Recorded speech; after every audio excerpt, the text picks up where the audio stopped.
Good evening, everyone, and please let me know if I'm audible. Is my voice is coming clear to all of you? It is clear, right? Okay. So let's start the today's session. What we are going to discuss today is a very important topic, और ये topic important रहने वाला है आपका next year भी, और ये topic इस साल तो मोस्ट इम्पोर्टेंट रहेगा ही रहेगा, ठीक है। क्योंकि ये टॉपिक जो है, सबसे पहली बात, ये हमारे नेशनल इंटरेस्ट को भी अफेक्ट करता है, ठीक है। आइदर इन पॉजिटिव मैनर और negative manner, that is a thing to be discussed.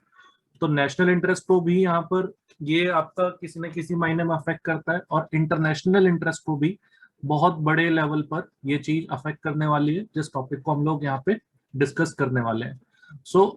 जैसा कि आपके सिलेबस में लिखा है कि आपके लिए वो टॉपिक्स इंपॉर्टेंट है जो नेशनल और इंटरनेशनल इंपॉर्टेंस दोनों की टॉपिक हो। तो अगर कोई ऐसे टॉपिक आते हैं दुनिया भर में जिनका लेना देना डायरेक्टली हमारे नेशन से भी है और जिनका लेना देना पूरी दुनिया से, तो ऐसे टॉपिक तो समझ लो आपके लिए मोस्ट इंपोर्टेंट टॉपिक की कैटेगरी में क्लासिफाई किए जाएंगे। तो जिस टॉपिक को हम लोग यहाँ पे आज के सेशन में डिस्कस करने वाले हैं, so I will request to all of you date last तक अगर आप इसे नहीं देखते हैं तो क्लैरिटी नहीं आ पाएगी आपको, कंटेक्ट समझ में नहीं आ पाएगा कि किस तरीके से ये पूरी दुनिया को अफेक्ट करेगा और पूरी दुनिया इसके प्रति रिएक्ट कैसे करेगी और हमें कैसे ये फिर अफेक्ट करेगा आपका, right.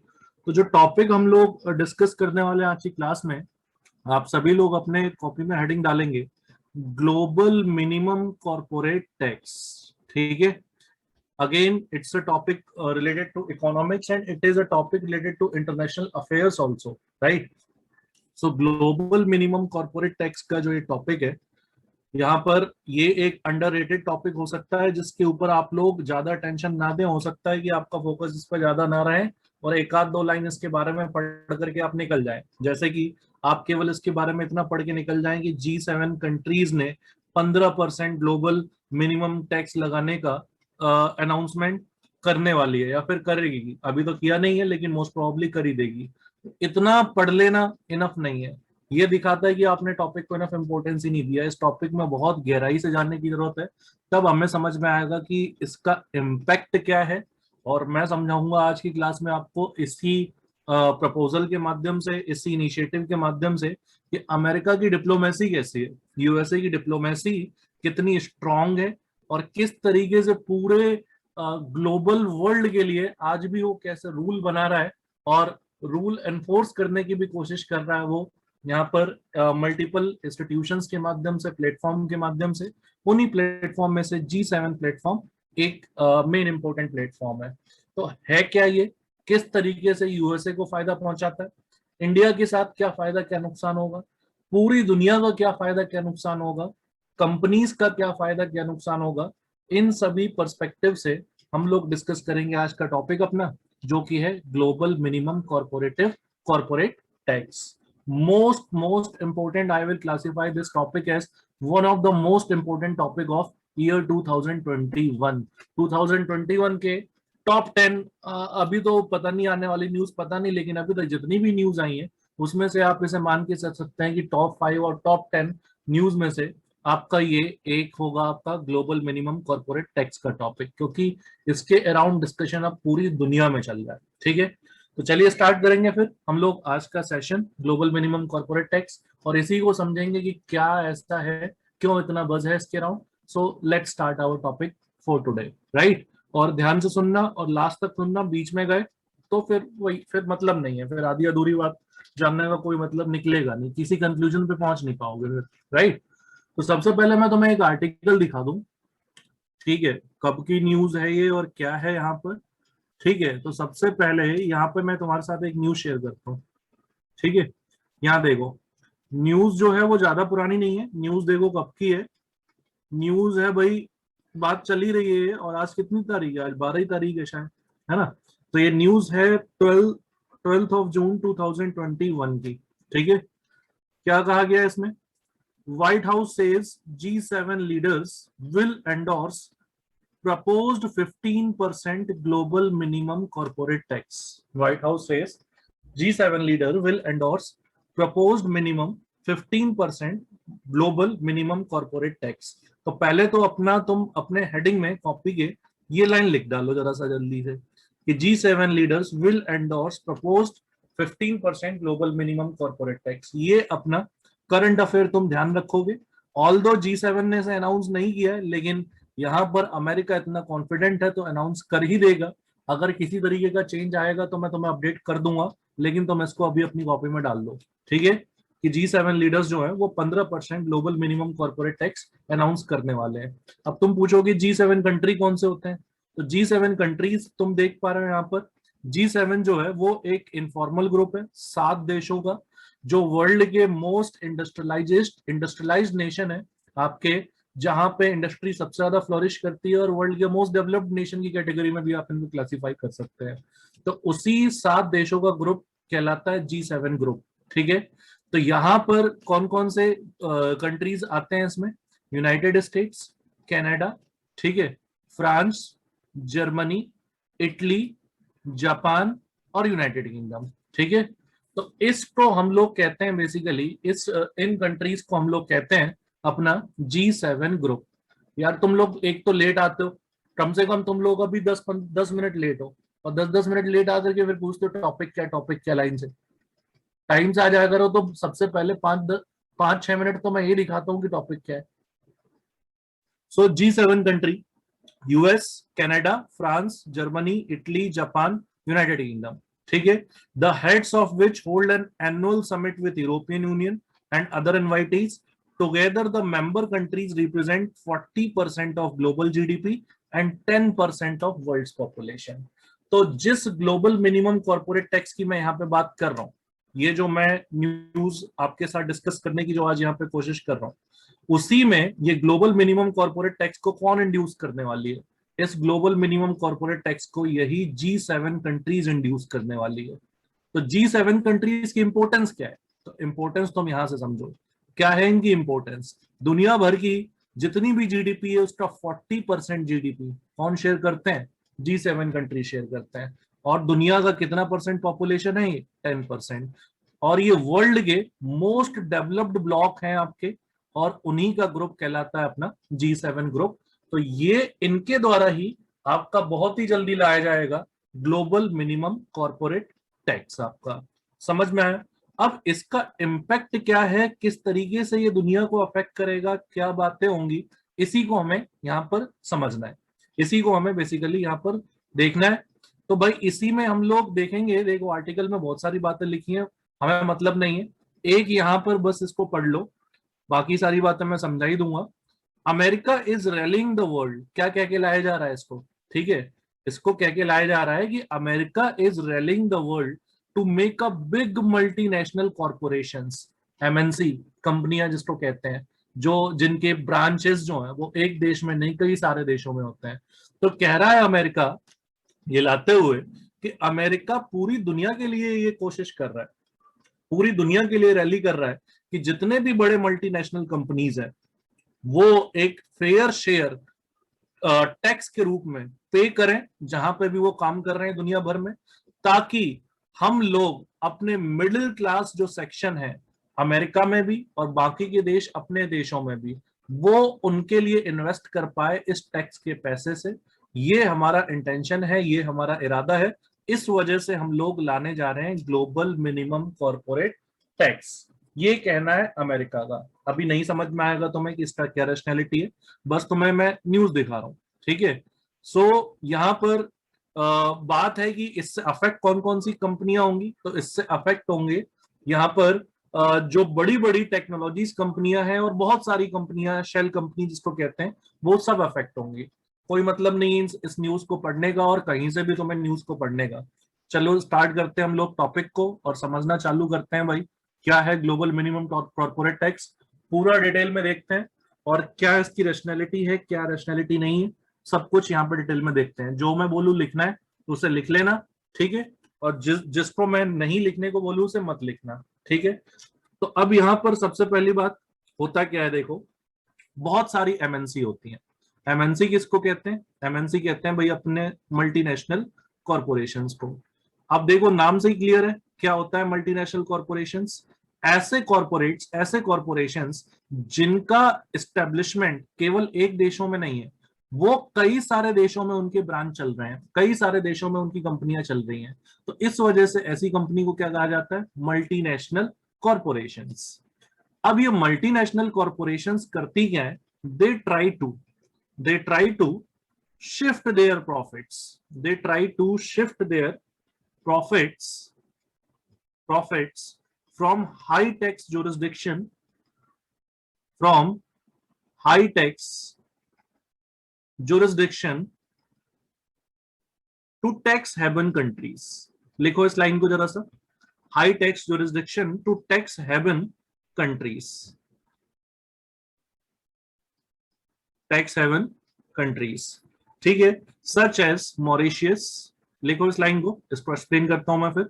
Such as Mauritius, Singapore, Mauritius, Singapore, comma Panama,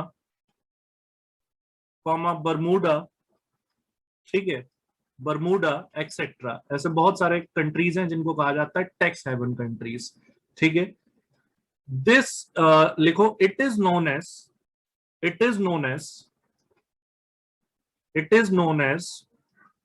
base erosion, it is known as base erosion और प्रॉफिट शिफ्टिंग, ठीक है।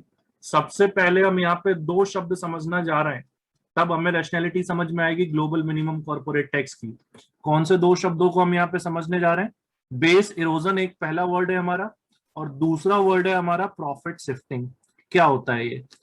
तो मैंने क्या कहा, देखो मैंने क्या कहा, बहुत सारी मल्टीनेशनल कंपनीज ऐसी कंपनी है जो क्या करती हैं, वो अपना प्रॉफिट शिफ्ट करती हैं हाई टैक्स जुरिस्डिक्शन से। हाई टैक्स जुरिस्डिक्शन का मतलब है कि उन देशों में जहां पे कंपनीज के ऊपर, कॉर्पोरेट्स के ऊपर ज्यादा टैक्स चार्ज होता है, वो जितना भी प्रॉफिट कमाती हैं, तो उन देशों को कहते हैं हम लोग हाई टैक्स जुरिस्डिक्शन। तो एमएनसी क्या करती हैं, वो अपना एस्टेब्लिशमेंट, अपना operation in high tax jurisdiction से ना करते हुए वो टैक्स हेवन कंट्रीज, यानी कि जो छोटे छोटे देश हैं, मॉरिशियस, सिंगापुर, पनामा, बरमूडा, इन जैसे देशों में जाकर के अपने आप को रजिस्टर करती है, अपने हेडक्वार्टर वहां पे स्टेब्लिश करती है, और उन देशों के माध्यम से फिर वो पूरी दुनिया में यहाँ पर अपना ब्रांचेस ओपन करती हैं, ताकि वो टैक्स बचा सके, एक बहुत अच्छा खासा टैक्स बचा सके, वो टैक्स देने से बच पाए। क्योंकि ये जो मॉरिशियस, सिंगापुर जैसे, पनामा और बरमूडा जैसे देश हैं, ये मिनिमम टैक्स चार्ज करते हैं, या फिर ये ना के बराबर टैक्स चार्ज करते हैं, और कुछ ऐसे भी देश हैं जो टैक्स चार्ज करते भी नहीं है, ठीक है।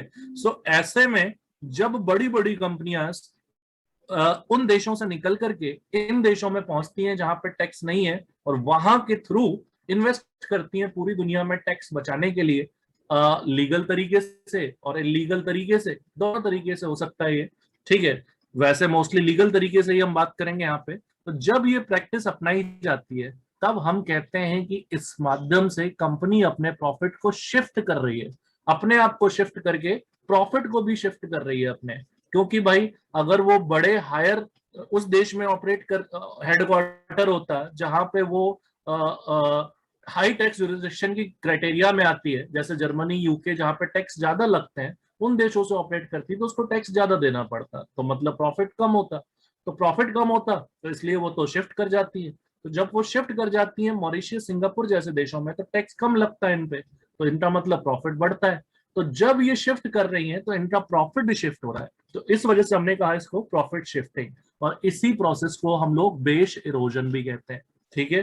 तो इसी को टैकल करने के लिए बेस इरोजन और प्रॉफिट शिफ्टिंग को ही टैकल करने के लिए लाया जा रहा है यहां पर ग्लोबल मिनिमम कॉर्पोरेट टैक्स।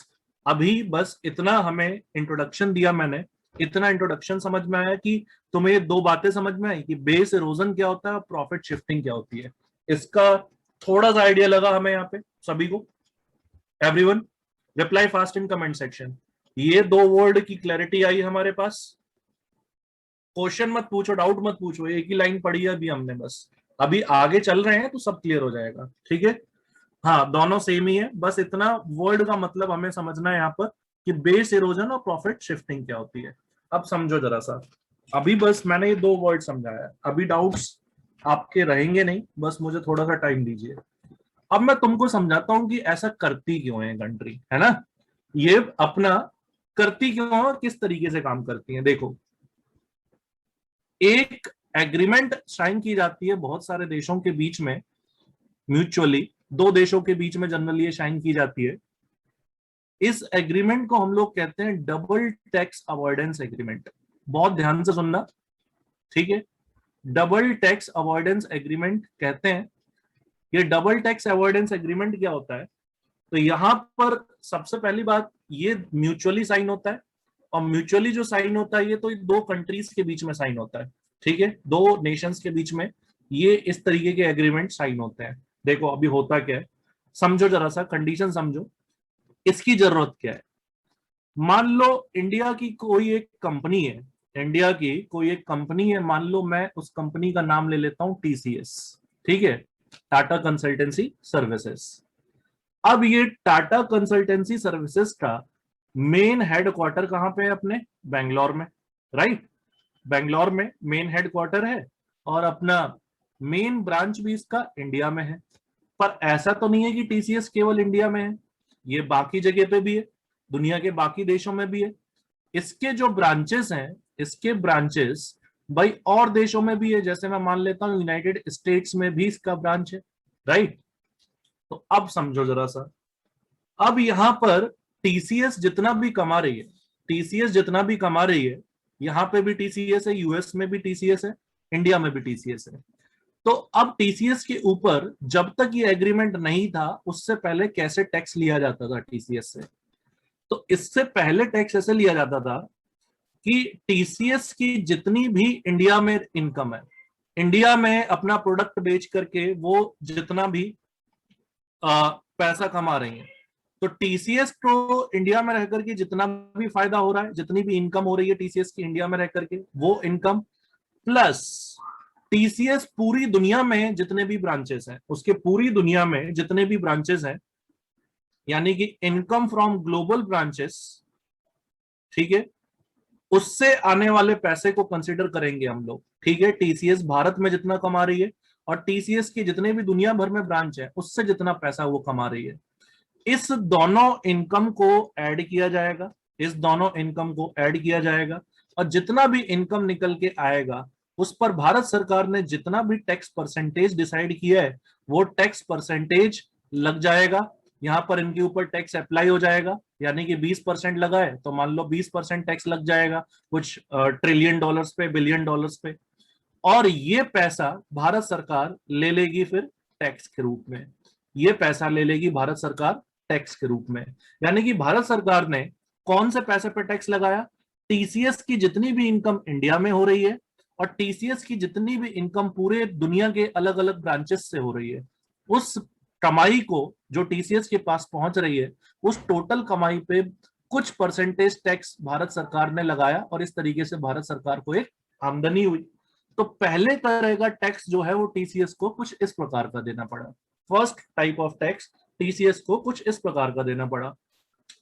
दूसरा टैक्स कहां पर देना पड़ा टीसीएस को, जब ये टीसीएस अपना ब्रांच लेकर के गई अमेरिका में, अपना ब्रांच लेकर के गई अमेरिका में, तो जब अपना ब्रांच इसने अमेरिका में डाला, तो अमेरिका गवर्नमेंट कह रही है क्योंकि भाई तुम हमारे देश में काम कर रहे हो, हमारे देश में काम कर रहे हो, और तुम हमारे देश को प्रोडक्ट भी बेच रहे हो, और हमारे देश में तुम ऑपरेशन कर रहे हो, तो जितना भी तुम हमारे देश के माध्यम से पैसा कमा रहे हो, जितना भी तुम यूएस के माध्यम से पैसा कमा रहे हो, उसका एक निश्चित टैक्स परसेंटेज तुम्हें किसको देना पड़ेगा, हमारी सरकार को देना पड़ेगा, यूएस को देना पड़ेगा। तो इस तरीके से यहां पर लग गया टीसीएस के ऊपर दूसरा टैक्स। पहला टैक्स किसने लगाया, पहला टैक्स लगाया भारत सरकार ने, इंडिया में जितना काम कर रही है, इंडिया में जो कंपनी है उससे जो फायदा हो रहा है उस पे, और दुनिया भर में टीसीएस के जितने ब्रांचेस हैं उससे जो फायदा हो रहा है, उस दोनों इनकम को जोड़ के भारत सरकार को टीसीएस को टैक्स देना पड़ा, क्योंकि टीसीएस इंडिया की कंपनी थी। और टीसीएस की ब्रांच यूएस में अगर है, तो यूएस में टीसीएस को एक निश्चित टैक्स परसेंटेज यूएस गवर्नमेंट को भी पे करना पड़ेगा ऑपरेट करने के लिए। तो अब मेरे को बताओ, क्या इस पूरे प्रोसेस में डबलिंग ऑफ टैक्स हो गई, क्या इस पूरे प्रोसेस में टीसीएस को दो दो बार टैक्स देना पड़ा? तुम कहोगे कहां दो बार देना पड़ा? देखो, पहली बार यहां पर इंडिया में क्या हुआ कि इंडिया की जो कंपनी है उससे फायदा कमाया और उससे टैक्स दिया तो कोई दिक्कत नहीं है। लेकिन भारत सरकार तो यहाँ पर उस पे भी टैक्स ले रही है ना, जो दुनिया भर में टीसीएस के ब्रांचेस है। तो यूएस में जो टीसीएस का ब्रांच है उसके लिए भी भारत सरकार ने टैक्स ले लिया, और यूएस में जो टीसीएस का ब्रांच है उस पर यूएस ने भी टैक्स ले लिया। तो एक ही ब्रांच के ऊपर दो दो कंट्री ने टैक्स ले लिया कि नहीं ले लिया? भारत सरकार ने भी टैक्स लगा दिया टीसीएस के ऊपर, दुनिया भर के सभी ब्रांचेस पे। और जिस जिस देश में टीसीएस के ब्रांच है उन उन देशों ने भी टैक्स लगाया। तो यूएस ने भी टीसीएस से टैक्स वसूल लिया यूएस वाले ब्रांच के लिए, और इंडिया ने भी वसूल लिया। तो टीसीएस को डबल टैक्स देना पड़ा। अब मुझे बताओ, क्या ये फेयर है? इज इट फेयर कि एक ही ब्रांच के लिए आपको दो दो टैक्स देना पड़े? फिर कंपनियां बाहर जाएंगी क्या? फिर कंपनियां दूसरे देशों में इन्वेस्ट करने की सोचेंगी क्या? Right? It is not fair. Do you get the concept कि how double taxation is causing the problem for companies and how it is a demotivating factor to invest in some other nation? भाई TCS ना तो America में invest करेगी, same यही example तुम ले सकते हो। माइक्रोसॉफ्ट के साथ ये हो सकता था, यहाँ पे टीसीएस की जगह माइक्रोसॉफ्ट कर देता हूं मैं। माइक्रोसॉफ्ट अब यूएस की कंपनी है, तो यूएस में जितना रेवेन्यू आ रहा है उस पर टैक्स लगेगा, और यहां पर दुनिया भर में जितने भी ग्लोबल ब्रांचेस है माइक्रोसॉफ्ट के, यूएस सरकार उस पर भी लेगी। और इंडिया में आते तो फिर इंडिया वाले ब्रांच के लिए इंडिया लेती है आपका माइक्रोसॉफ्ट के ब्रांच के ऊपर। तो ऐसे में फिर इंडिया में दो दो बार टैक्स होने की वजह से यहां पर माइक्रोसॉफ्ट जैसी कंपनी डिमोटिवेट हो जाएंगी, और फॉरेन डायरेक्ट इन्वेस्टमेंट आएगा क्यों फिर? इस तरीके से कंपनियों का जब इतना कुछ मार्जिन बनेगा ही नहीं प्रॉफिट का, तो वो क्यों आएंगी? जब इतना डबल डबल टैक्स उनको देना पड़ेगा, ठीक है, तो वो आएंगी नहीं। एफडीआई डिसकरेज होगा, ट्रेड बढ़ेगा नहीं। तो इसी समस्या का समाधान निकालने के लिए लाया गया था आपका डबल टैक्स अवॉइडेंस एग्रीमेंट। इसी समस्या का समाधान निकालने के लिए लाया गया था डबल टैक्स अवॉइडेंस एग्रीमेंट। अब इसमें क्या किया गया, तो मान लो जो टीसीएस है, उस टीसीएस को अब क्या करना है, उनको जो उनके ग्लोबल ब्रांचेस हैं, उस पर टैक्स, प्लस जो उनका डोमेस्टिक ब्रांच है, यानी कि जिस देश में वो एक्चुअली बेस्ड है, जहां पे उनका ओरिजिन है, ये दोनों टैक्स टीसीएस किसको पे करेगी? तो tax on global branches plus tax on domestic branch, ये पे करेगी इंडिया को। लेकिन टीसीएस जो पहले यूएस ब्रांच था, जिसमें यूएस गवर्नमेंट को पे कर रही थी, वो यूएस गवर्नमेंट अब उससे कोई टैक्स नहीं लेगी। No tax will be paid to US government. अब तो मुझे बताओ, क्या डबल टैक्सेशन हट गया? यहां पर अगर यूएस में टैक्स ना देना पड़े टीसीएस को, तो डबल टैक्सेशन हट गया ना? राइट? सभी मान रहे हो इस बात को? तो यही फंडा जैसे टीसीएस के साथ हुआ, वैसे ही फंडा माइक्रोसॉफ्ट के साथ तुम पकड़ लो। माइक्रोसॉफ्ट कहां की कंपनी है? यूएस की कंपनी है। तो जो टैक्स ऑन डोमेस्टिक ब्रांच, यानी कि जो यूएस में ये ऑपरेट कर रही है माइक्रोसॉफ्ट, तो भैया यूएस को इस पे टैक्स देना पड़ेगा, पर प्लस माइक्रोसॉफ्ट के जितने भी दुनिया भर में ब्रांचेस हैं, जितने भी ब्रांचेस है दुनिया भर में माइक्रोसॉफ्ट के, सारा का सारा टैक्स माइक्रोसॉफ्ट से कौन लेगी? यूएस लेगी। कि अगर मान लो इंडिया में ये टैक्स देगी, फिर माइक्रोसॉफ्ट आकर के फिर सारा टैक्स यूएस लेगी आपका बेसिकली, है ना? और इस तरीके से ये टैक्स यूएस लेगी और इसको अपने बाकी के ब्रांचेस पे टैक्स नहीं देना पड़ेगा। इस तरीके से दो देश आपस में जब इस डील में एंटर करते हैं इस प्रकार के, कि आपकी कंपनियां हमारे यहाँ आई तो हम टैक्स नहीं लेंगे बेसिकली, क्योंकि डबल डबल टैक्स हम लोग लगाना अवॉइड करेंगे, तब ऐसे सिनेरियो में जो ये एग्रीमेंट साइन होती है, इसी एग्रीमेंट को हम लोग कहते हैं डबल टैक्स अवॉइडेंस एग्रीमेंट। इसी एग्रीमेंट को हम लोग कहते हैं डबल टैक्स अवॉइडेंस एग्रीमेंट। अब पूछ रहे हो आपकी कोई कंट्री बाहर की कंपनीज को आने क्यों देंगी? जब बाहर से कंपनियां आएंगी, भले ही टैक्स नहीं मिल रहा, वो हमारे यहाँ पे इन्वेस्ट कर रही है कि नहीं कर रही है?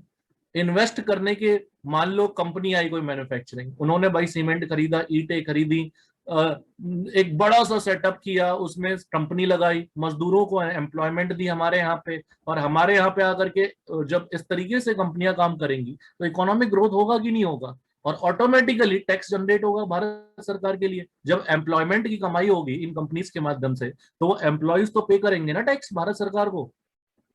Are you getting my point? तो इस तरीके से एम्प्लॉयमेंट ग्रोथ, इन्वेस्टमेंट जब होता है इनका, तो उससे हमारे प्रोडक्ट्स पे इन्वेस्टमेंट होता है। ईंटे पत्थर बालू ये अमेरिका से तो लेके आएंगे नहीं, हमारे यहाँ पे आके खरीदेंगे, हमारे यहाँ पे कंपनियां लगाएंगे, हमारी ट्रांसपोर्टेशन सेवा यूज करेंगे। तो इसमें सारा पैसा ये हमारे देश में जब इन्वेस्ट करेंगे तो हमारा इन्वेस्टमेंट बढ़ेगा और हमारी जीडीपी ग्रोथ होगी।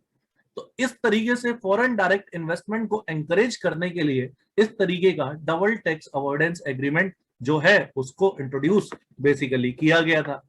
Now you get my point that what is double tax avoidance agreement? Everyone, do you get the idea of double tax avoidance agreement? Please reply fast. Is it clear that why double tax avoidance agreement was necessary and how two countries operate between themselves? Right? It is clear when it was introduced. आप लोग static वाले question में मत जाइए कि कब आया था ये, क्योंकि मैं बता रहा हूं ऐसे क्वेश्चन इनवैलिड है। क्यों इनवैलिड है? क्योंकि 80 प्लस देशों के साथ tax avoidance agreement India sign कर चुका है। तो अब ऐसे में ये जो एग्रीमेंट है, ये एग्रीमेंट दो देशों के बीच में होता है और हर देश के साथ अलग अलग समय पर ये साइन किया जाता है, अलग अलग यहाँ पर ये साइन किया जाता है। तो 80 प्लस देशों के साथ जो टैक्स अवॉइडेंस एग्रीमेंट है, ये आपका होता क्या है बेसिकली यहाँ पर, कि किसी के साथ 2002 में कर लिया, 3 में कर लिया, 10 में कर लिया, 11 में कर लिया, तो डेट इंपॉर्टेंट हमारे लिए नहीं है। बस हमें यह समझ में आ गया कि डबल टैक्स अवॉइडेंस एग्रीमेंट कहता क्या है, कि जहां पे कंपनी का हेडक्वार्टर है, जहां पे कंपनी का ओरिजिन है, ठीक है, जहां की कंपनी है, वहां की कंपनी केवल वहीं की सरकार को टैक्स देगी, अपने ग्लोबल ब्रांचेस के ऊपर भी और अपने डोमेस्टिक ब्रांचेस के लिए भी। अगर वो यूएस में जाती है तो यूएस की गवर्नमेंट को उसको टैक्स नहीं देना, क्योंकि दो दो टैक्स लग जाएगा। फिर देश की सरकार भी उससे ग्लोबल ब्रांच पे टैक्स ले रही है और यूएस भी लेगी, तो दो दो टैक्स लग जाएगा, तो यूएस को नहीं देना उसे। जहां की वो कंपनी है उसी वहीं की कंपनी को, अपनी सरकार को ग्लोबल ब्रांचेस से होने वाली इनकम पर भी और डोमेस्टिक ब्रांच से होने वाली इनकम पर भी टैक्स देना है, और दूसरे सरकार को टैक्स नहीं देना। ये अपना डबल टैक्स एग्रीमेंट। अब देखो इसका मिसयूज, अब देखो इसका मिसयूज कंपनीज के लिए नहीं होता, ये देशों के बीच में होता है। दो देशों में अगर आप किसी कंपनी को ट्रेड करना है तो इसको फॉलो करना पड़ेगा, ठीक है। अब देखो यहां पर इसका मिसयूज किस तरीके से करते हैं कंपनी, इसका मिसयूज किस तरीके से करते हैं कंपनी। तो अभी अभी मैंने थोड़ी देर पहले आप सभी के सामने मैंने बात करी थी टैक्स हेवन कंट्रीज की, बात करी थी मैंने कि यहां पर ये हाई टैक्स जुरिस्डिक्शन से कंपनियां शिफ्ट कर जाती हैं टैक्स हेवन कंट्रीज की तरफ। नाउ अब वो समय आ गया है इसको समझने का, कॉन्सेप्ट को समझने का। डबल टैक्स अवॉइडेंस एग्रीमेंट का मिसयूज कैसे होता है, लेट्स अंडरस्टैंड दिस पॉइंट। कि देखो टैक्स हेवन कंट्रीज कौन सी कंट्रीज होती हैं? टैक्स हेवन कंट्रीज वो कंट्रीज होती हैं जिनमें आपका या तो 0% टैक्स होता है कुछ देशों में, या तो भैया बहुत कम कॉर्पोरेट टैक्स होता है। मान लो 5% से 10% टैक्स होगा, या 2% से मान लो 7% टैक्स होगा, बस मिनिमम टैक्स होगा, या तो फिर नेग्लिजिबल टैक्स होगा, ठीक है। तो अब टैक्स हेवन कंट्रीज कौन सी हैं? टैक्स हेवन कंट्रीज हैं भैया जैसे मॉरिशियस है ना, सिंगापुर। इन देशों में जब कंपनियां जाती हैं तो ये कंपनियों के ऊपर ना के बराबर टैक्स चार्ज करती हैं, मॉरिशियस, सिंगापुर और पनामा वगैरह ऐसी कंट्री। अब मान लो इनके साथ इंडिया ने एक कॉन्सेप्ट साइन कर रखा है, कौन सा कॉन्सेप्ट? DTAA का concept, double tax avoidance agreement का concept. Double tax avoidance agreement का कॉन्सेप्ट इन देशों के साथ इंडिया ने साइन कर रखा है। तो अब ऐसे सिनेरियो में होता क्या है, ऐसे सिनेरियो में होता क्या है कि मान लो यूएसए की कोई एक्स कंपनी है, यूएसए की कोई एक्स कंपनी है, तो यूएसए की एक्स कंपनी चाहती है कि वो जो है वो इंडिया में इन्वेस्ट करे, वो चाहती है वो इंडिया में इन्वेस्ट करे। अब इंडिया में इन्वेस्ट जो करे यूएसए की कंपनी, तो अगर एक्स नाम की कंपनी ये जो यूएसए में थी, अगर वो इंडिया में उसने ब्रांच डाल दिया, इंडिया में उसने ब्रांच डाल दिया, तो अब मुझे बताओ, वो अपने आप को उसने रजिस्टर कराया यूएसए में, एक्स नाम की कंपनी रजिस्टर्ड है यूएसए में, और इंडिया में उसने अपना ब्रांच खोल लिया, तो बताओ इस एक्स नाम की कंपनी को किसे टैक्स देना पड़ेगा? इसे एक्स नाम की कंपनी को किसे टैक्स देना पड़ेगा? यूएसए को टैक्स देना पड़ेगा, ठीक है ना? यही तो कहता है डबल टैक्स अवॉइडेंस एग्रीमेंट, जहां की ओरिजिन कंपनी है वहीं पे उसको टैक्स देना है, बाहर ब्रांच खोलने पे उसको टैक्स नहीं लगेगा। तो अब यूएसए में मान लो 20 से 25% टैक्स है भाई, तो अच्छा खासा पैसा चला जाएगा इस कंपनी का। तो ये कंपनी दिमाग लगाएगी, ये कंपनी दिमाग लगाएगी, कहेगी डबल टैक्स अवॉइडेंस एग्रीमेंट जैसी व्यवस्था है, इस व्यवस्था में अगर मेरे को इंडिया में इन्वेस्ट करना है, तो मैं अपने आप को यूएसए में रजिस्टर करवा ही क्यों रहा हूं? मैं तो नहीं करवाता अपने आप को यूएसए में रजिस्टर। मैं कहां जाता हूं? मैं जाता हूं अपने आप को जाकर के रजिस्टर कराता हूं, या तो मॉरिशियस में, या तो सिंगापुर में, या पनामा में। इस कंपनी ने अपने आप को यूएसए कंपनी माना ही नहीं, इस कंपनी ने अपने आप को जाके रजिस्टर करवा लिया मॉरिशियस में। लेट्स टेक एग्जांपल, मॉरिशियस में जाके इस कंपनी ने अपने आप को रजिस्टर करा लिया, और फिर उस वहां पर रजिस्टर कराने के बाद इसने अब ब्रांच खोला कहां पर? इंडिया में। तो अब बताओ मुझे, इस रजिस्टर्ड कंपनी को किसको टैक्स देना है? अब इस कंपनी को किसको टैक्स देना है? मॉरिशियस को, राइट? मॉरिशियस को देना है टैक्स। मॉरिशियस में मैं एग्जांपल लेता हूं कि 0% टैक्स है या 2% टैक्स है। तो अब मुझे बताओ, इस कंपनी को रजिस्टर कराने का क्या फायदा हुआ?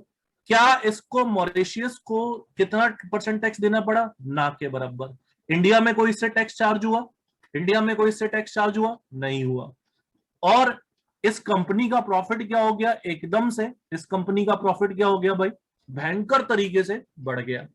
बढ़ा कि नहीं बढ़ा प्रॉफिट? जहां पे अगर इसको यूएसए में रजिस्टर होकर के 20 से 25% टैक्स देना था, अब ये यहां पे पहुंच करके ना के बराबर टैक्स दे रही हैं। क्या इनका प्रॉफिट बढ़ा? बढ़ा एकदम से। तो ऐसे में यही मैंने कहा कि इसी प्रोसेस को कहते हैं बेस इरोजन। बेस का मतलब जहां की वो है वहां पे जाके रजिस्टर नहीं होती, और जिस मकसद से रजिस्टर होती है उस मकसद का नाम है प्रॉफिट शिफ्टिंग। क्या ये सेंटेंस के अराउंड क्लैरिटी आई? इस सेंटेंस का इंटेंशन क्या था कहने का? एकदम क्लियर हो गया ये? Perfectly clear, right? अब देखो जरा सा, यहां पर तुम आगे का खेल समझो। ऐसे ही डबल टैक्स अवॉइडेंस एग्रीमेंट होती है। तो अब ऐसे में देखो होता क्या है कि भैया फेसबुक जैसी कंपनी, अमेजन जैसी कंपनी, ठीक है, बहुत बड़ी बड़ी कंपनियां, इन्होंने अपने बहुत सारे जो आउटलेट्स हैं, फॉर्म्स हैं, जो इंडिपेंडेंट फॉर्म्स हैं, उनको इन्हीं के माध्यम से, इसी तरीके का इस्तेमाल करके इधर उधर जाके रजिस्टर करती हैं अपने आप को, और यूएस गवर्नमेंट को टैक्स देने से बच जाती हैं।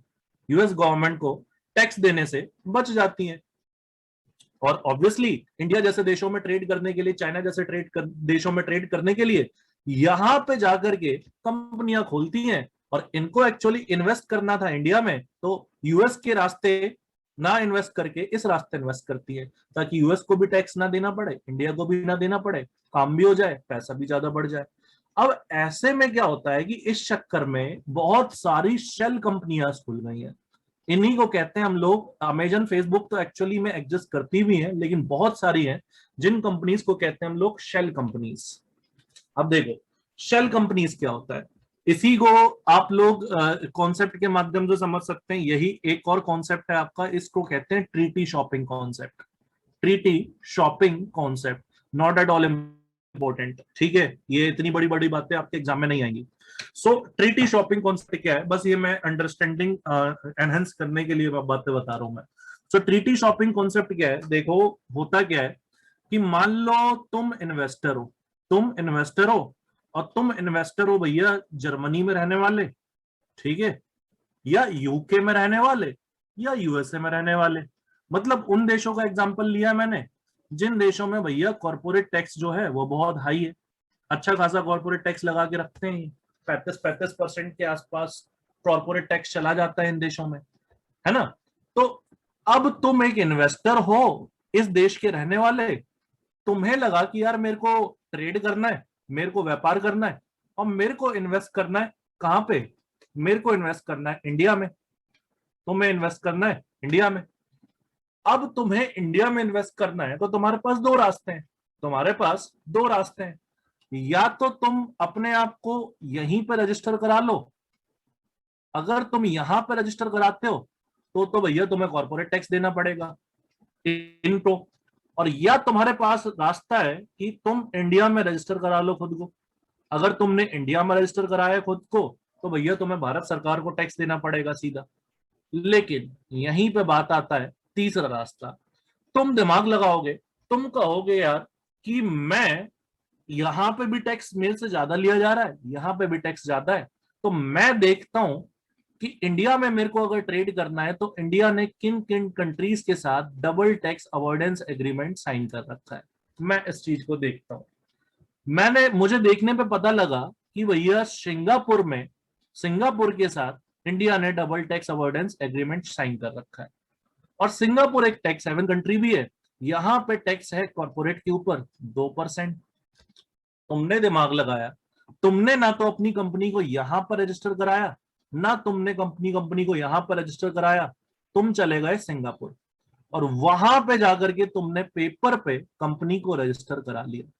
भले ही वो कंपनी एक्चुअल में एग्जिस्ट ना करती हो, भले ही वो कंपनी यहां पर आपका बिल्कुल भी यहां पर उसका कोई ऑफिस ऑफिस भी ना हो, कुछ भी, वो केवल पेपर पे एग्जिस्ट करती हो भले ही, लेकिन रजिस्टर हो गई तो वो कंपनी कहां की कहलाएगी, सिंगापुर की।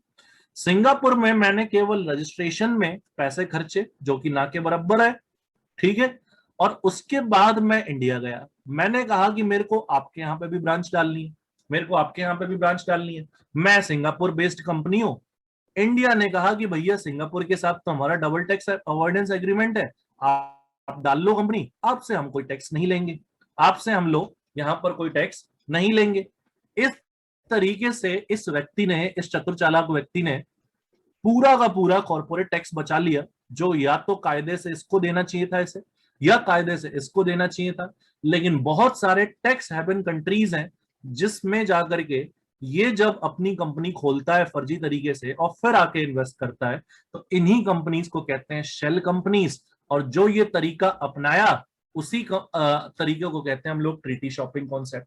तो यहाँ पे रजिस्टर होने के बाद ये कंपनी की ओरिजिन नेशन क्या हो गया, ओरिजिन हो गया सिंगापुर। और किसको टैक्स देगा वो, सिंगापुर को। और सिंगापुर को कितना टैक्स दे देगा, जैसे 2%। तो अब इस कॉन्सेप्ट को समझो। भारत में एफडीआई जो आता है, इंडिया में जो एफडीआई आता है, उसमें टॉप मोस्ट नेशन कौन से है भाई, मॉरिशियस है, सिंगापुर है, यही सब तो टॉप मोस्ट नेशन है जहां पे इंडिया में सबसे ज्यादा एफडीआई आता है, राइट। समझे तुम क्या खेल होता है यहाँ पर, कितनी सारी शेल कंपनीज आती हैं इंडिया में इस रास्ते से। तो इसी कॉन्सेप्ट को हम लोग कहते हैं ट्रीटी शॉपिंग कॉन्सेप्ट। और ऐसे करके टैक्स बचाते हैं ये कंपनियां जो है वो इस ऑल्टरनेटिव रूट के माध्यम से। तो ये भी चीज समझ में आ गई तुम्हें कि इन्वेस्टर क्या गेम खेलते हैं, समझ में आ गया ये एवरीवन।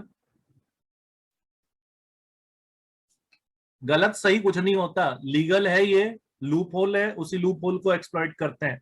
मैंने ये नहीं कहा कि फेसबुक अमेरिका की नहीं है, मैंने कहा कि फेसबुक की बहुत सारे ऑपरेशंस हैं भाई जो इंडिपेंडेंट हैं कुछ हद तक फेसबुक से,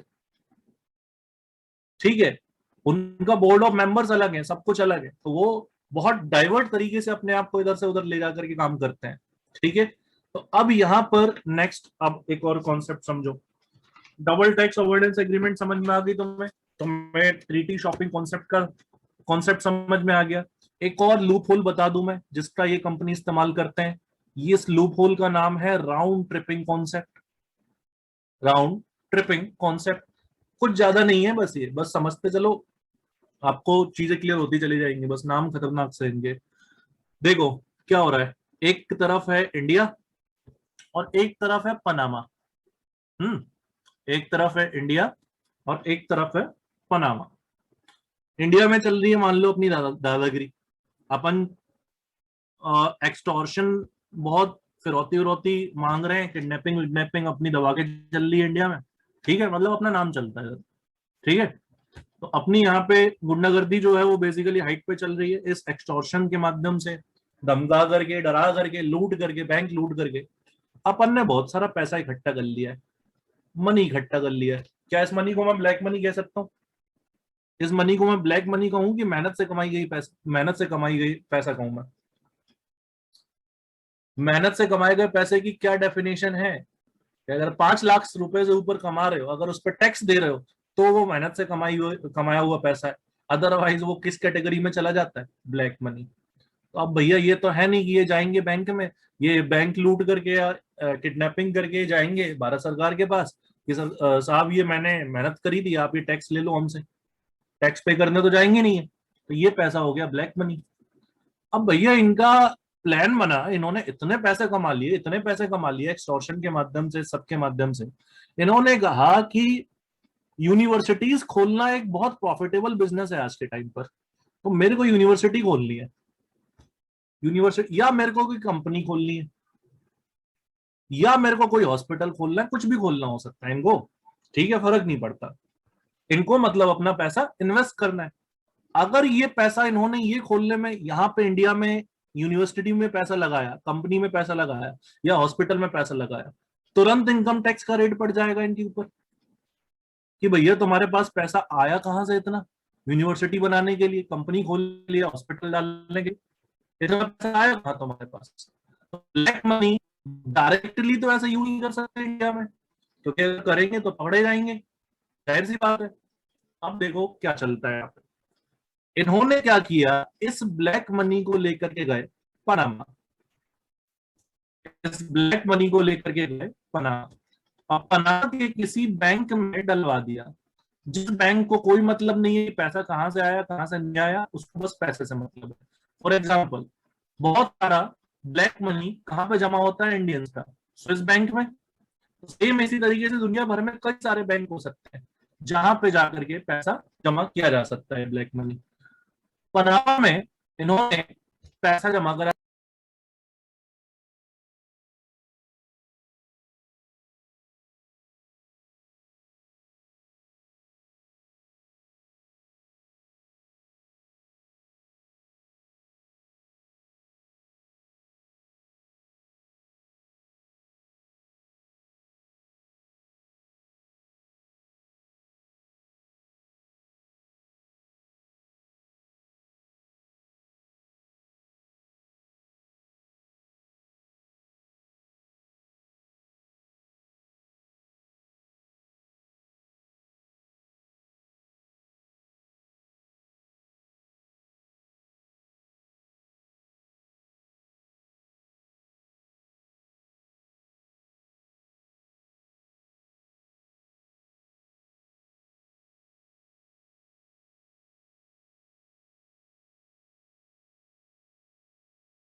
Okay guys, I am audible.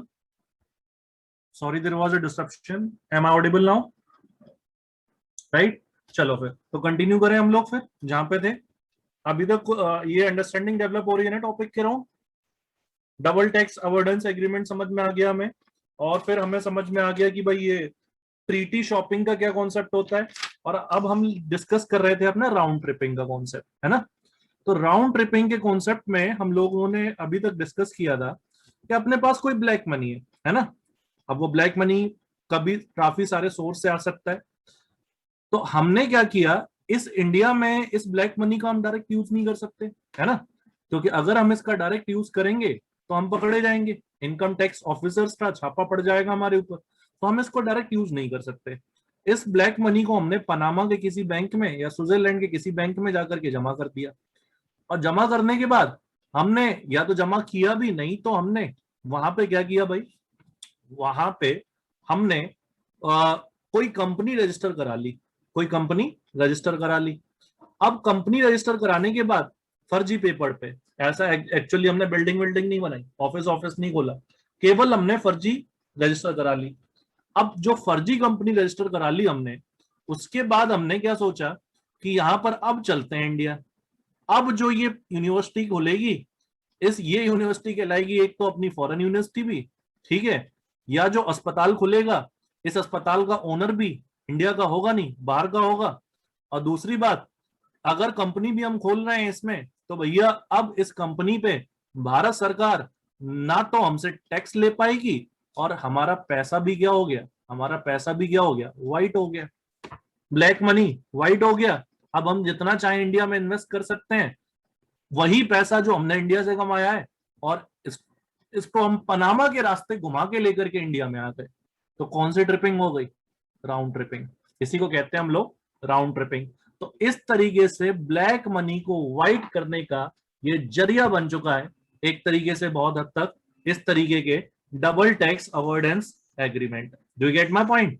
इस तरीके के डबल टैक्स अवॉइडेंस एग्रीमेंट एक जरिया बन चुका है यहाँ पर, इस तरीके से यहाँ पर ब्लैक मनी को व्हाइट बेसिकली करने का। इसी पैसे को हम लोग, आप हवाला का पैसा है, कुछ भी पैसा यहाँ पे कर सकते हैं। तो यहाँ पर या तो black money, otherwise there can be a legal money also, there can be a legal money also involved in this process. So hello अंकित भाई, मैं कर रहा हूँ 7 बजे के बाद, क्लास में क्लास चल रही थी एक्चुअली। हाँ हाँ, बस मिलते हैं 7 बजे के बाद आते हैं। हाँ ठीक ठीक, हाँ। तो इस तरीके से हमने ब्लैक मनी को व्हाइट कर लिया। दूसरी बात, ये पैसा केवल ब्लैक नहीं हो सकता, ये लीगल पैसा भी तो हो सकता है। आपने सब टैक्स भरा है, कोई दिक्कत नहीं है, आपके पास जो पैसा है आपने उसका हिसाब किताब एक समय पे दिया था, कोई दिक्कत नहीं है। लेकिन आपको इंडिया में कंपनी खोलनी है, तो आप कहोगे कि इंडिया में कंपनी खोलूंगा मैं तो मेरे को टैक्स देना पड़ेगा भारत सरकार को, तो मैं क्यों खोलूं, मैं तो जाता हूं यहाँ पे पनामा और जाकर के वापस आऊंगा, फिर इंडिया में वापस आऊंगा यहाँ पर इंडिया में ऑपरेट करने। सो यहाँ पर जो है वो इस तरीके से मैं अपना टैक्स बचा लूंगा। तो अब जैसे एग्जांपल तुम्हें मैं दूं, फ्लिपकार्ट, फ्लिपकार्ट सारा इसका मार्केट कहां पे है, मेनली इसका मार्केट कहां पे है, फ्लिपकार्ट का मेन मार्केट इसका इंडिया में। लेकिन भैया ये कंपनी कहां की है, कहां की कंपनी है फ्लिपकार्ट, इसका ओरिजिन क्या है फ्लिपकार्ट का, कौन बताएगा कमेंट सेक्शन में। फ्लिपकार्ट है सिंगापुर की कंपनी, फ्लिपकार्ट इंडियन कंपनी नहीं है, फ्लिपकार्ट है आपका सिंगापुर की कंपनी। सो यहां पर आप बेसिकली यहां पर ये चीज समझ गए कि यहां पे किस तरीके से फ्लिपकार्ट जो है अपने ऑपरेशंस को यहां पर लेकर के जाती है बाहर, और उसके बाद यहां पर फिर इंडिया में आती है। तो इसको लेकर के कंट्रोवर्सी भी एक समय पर काफी ज्यादा हुआ था, ठीक है। और उसके बाद इंडियन गवर्नमेंट ने इसके ऊपर एक्शन लिया, तब जाकर के चीजें यहाँ पे सॉल्व हुई, ठीक है। तो कंट्री ऑफ ओरिजिन जो है उसके माध्यम से इस तरीके से मिसलीड किया जाता है, घुमा करके पैसे को जब इंडिया में वापस लाया जाता है, तो इस कॉन्सेप्ट को कहते हैं राउंड ट्रिपिंग मेथड। इस कॉन्सेप्ट को कहते हैं राउंड ट्रिपिंग मेथड। अब इन्हीं समस्या की वजह से, इन्हीं समस्याओं की वजह से, इन्हीं प्रॉब्लम्स की वजह से यूएसए को सबसे ज्यादा नुकसान सहना पड़ता है, यूएसए को सबसे ज्यादा नुकसान सहना पड़ता है, ठीक है।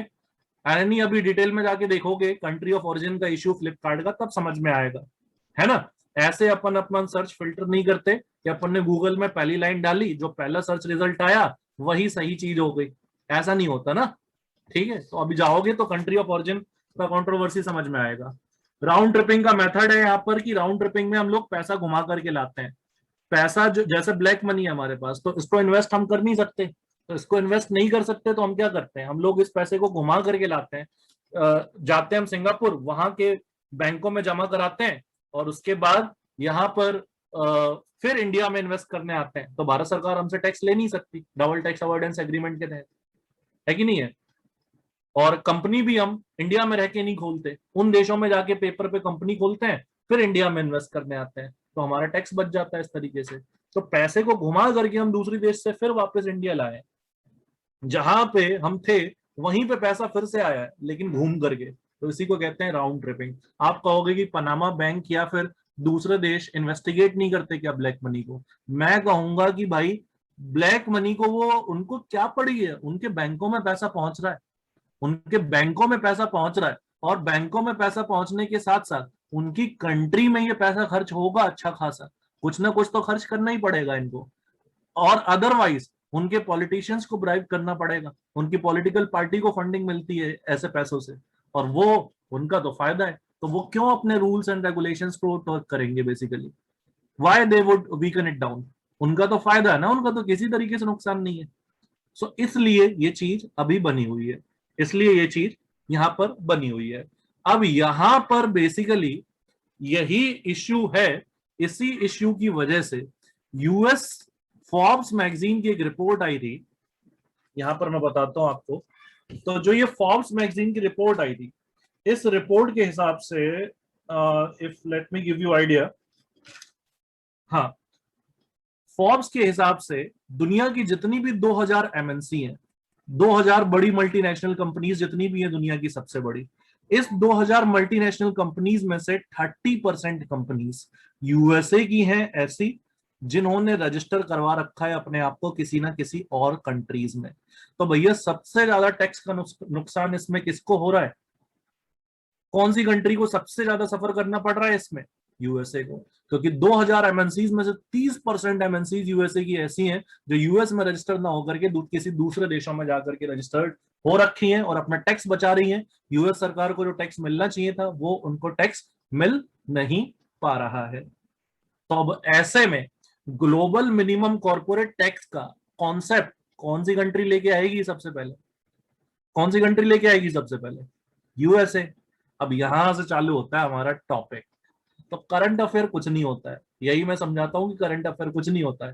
करंट अफेयर होती है ज्यादा से ज्यादा 5-10 मिनट का डिस्कशन, लेकिन उस 5 मिनट की बात को समझने के लिए जो इन्वेस्टमेंट चाहिए होती है ना, वो बहुत जरूरी है, अदरवाइज करंट अफेयर रटने का एक प्रोसेस बन जाता है फिर। तो अब देखो यहाँ पर कि अब यहां से तुम नोट्स बनाना चालू करो और लिखो यहाँ पर यूएसए प्रपोजल। यूएसए प्रपोजल समझ गए ना क्यों लाया जाएगा ग्लोबल मिनिमम कॉर्पोरेट टैक्स? ये बातें समझ में आ गया क्यों लाया जाएगा ग्लोबल मिनिमम कॉर्पोरेट टैक्स? इसका रैशनैलिटी समझ में आ गया, किस चीज को रोकने के लिए लाया जाएगा? So give heading USA proposal global minimum corporate tax.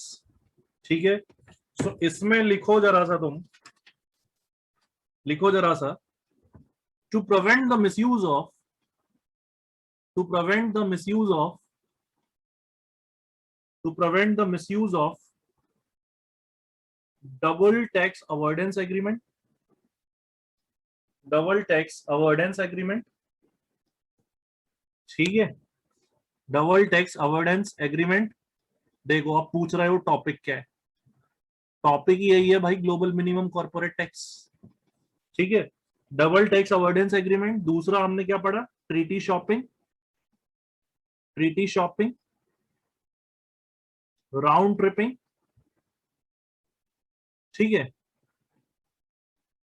And other various measures.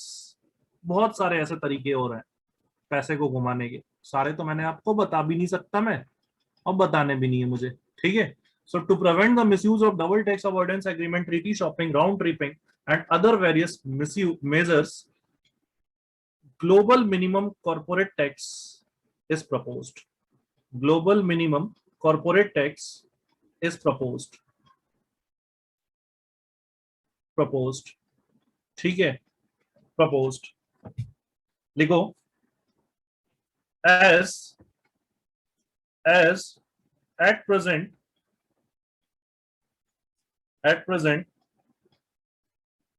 total amount of tax revenue for global government, tax revenue loss for global government is around 427 billion dollar per year. इतना पैसे का नुकसान हो रहा है due to misuse of DTAA, है ना, double tax avoidance agreement. India का कितना लॉस हो रहा है इसमें, इस तरीके के एग्रीमेंट की वजह से, जिसमें भारत सरकार को टैक्स नहीं मिल पा रहा है? इसका अमाउंट है 10 बिलियन डॉलर के आसपास। और पूरी दुनिया को कितना नुकसान हो रहा है इससे? 427 बिलियन डॉलर पर ईयर। इस वजह से ग्लोबल मिनिमम कॉर्पोरेट टैक्स का कॉन्सेप्ट यहां पर यूएसए ने इंट्रोड्यूस किया है। लिखो इस पॉइंट को जल्दी से, फिर आगे की बात करेंगे। हो जाए तो डन लिखना।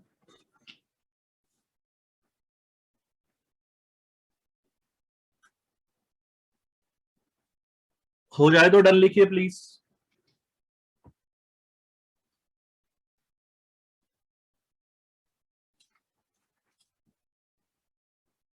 ठीक है, सो राइट डाउन। नेक्स्ट पॉइंट, आगे बढ़ू मैं? हो गया ये सभी का?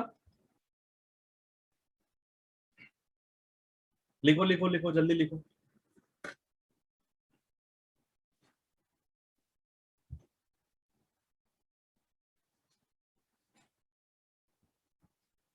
बस लिख, हो जाए जिन जिन का डन लिख देना।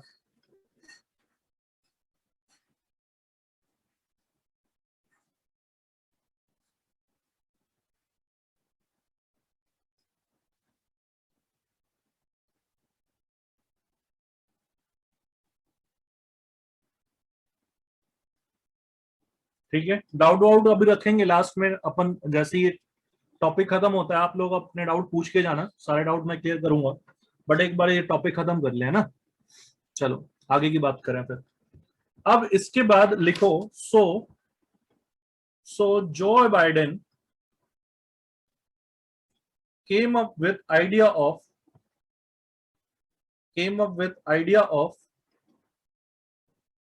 came up with idea of global minimum corporate tax, global minimum corporate tax। now question लिखो, what it is, what is it, what is idea of this tax, right? So please write down with me that what is the idea of this tax। so यहां पे लिखना है हमें, all the countries have to agree to impose minimum। वैसे तो ये 21% कह रहे थे, पर 15%, तो मिनिमम 15% कॉर्पोरेट टैक्स। ठीक है, countries to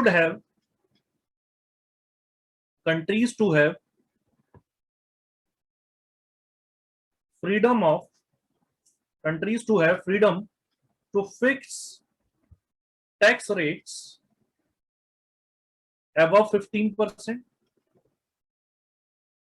ठीक है, if any country fixes tax rate below 15%,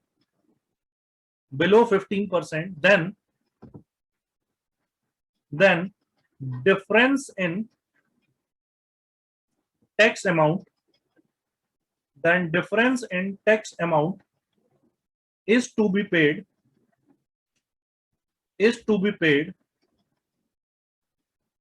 to country which company and its owner originally belongs, इसी को कहा गया है सिंपल भाषा में ग्लोबल मिनिमम कॉर्पोरेट टैक्स। अब मैं इसको एक्सप्लेन करूंगा, इसको लिख लो पहले जरा सा। ये तीन बातें, पहली, दूसरी, तीसरी, यही है ग्लोबल मिनिमम कॉर्पोरेट टैक्स जिसको G7 कंट्री इंपोज करने वाली है क्या ये तीनों बातें? अंडरस्टैंड करेंगे हम, करेंगे हम इसको हम क्लियरली। पहले लिख लीजिए कि क्या है ये ग्लोबल मिनिमम कॉर्पोरेट टैक्स, अभी समझ में आ जाएगा। लिखो तो डन लिख देना बस।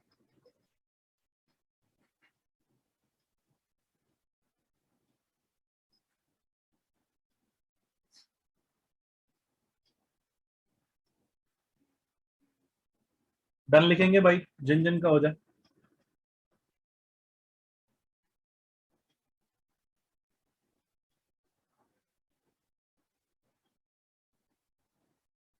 डन एवरीवन, ठीक है।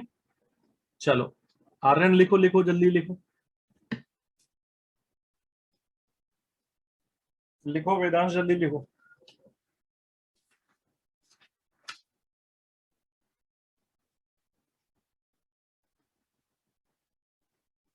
ओरिजिनली बिलोंग मतलब जहां कंपनी रजिस्टर्ड है नहीं, जहां के कंपनी के ओनर है वो आकर के अपने आप को कहीं का तो बताएंगे ना, पनामा में जाने के लिए, वो जाने के लिए, सिटीजनशिप जिनकी कहाँ की है ना, तो वो उस हिसाब से ओरिजिनली बिलोंग यहाँ पे लिखा है उस कंटेक्स्ट में।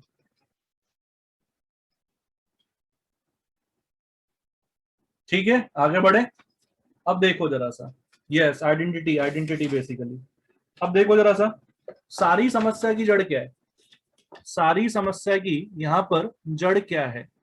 सारी समस्या की, इस प्रॉब्लम की जड़ यही तो है कि जो टैक्स हेवन कंट्रीज हैं वो क्या कर रही हैं, वो 0% टैक्स चार्ज कर रही हैं या 2 से 7% के आसपास टैक्स चार्ज कर रही हैं। इसीलिए तो इन देशों में वो जा रहे हैं आपकी कंपनीज। यही तो समस्या है ना सारी की सारी, पूरे के पूरे इस गेम का, जितना भी गेम अभी तक हमने समझा, उस गेम के पीछे का मेन रीजन यही तो है कि इन टैक्स हेवन कंट्रीज में टैक्स इतना कम है। एग्री कर रहे हो इस बात से?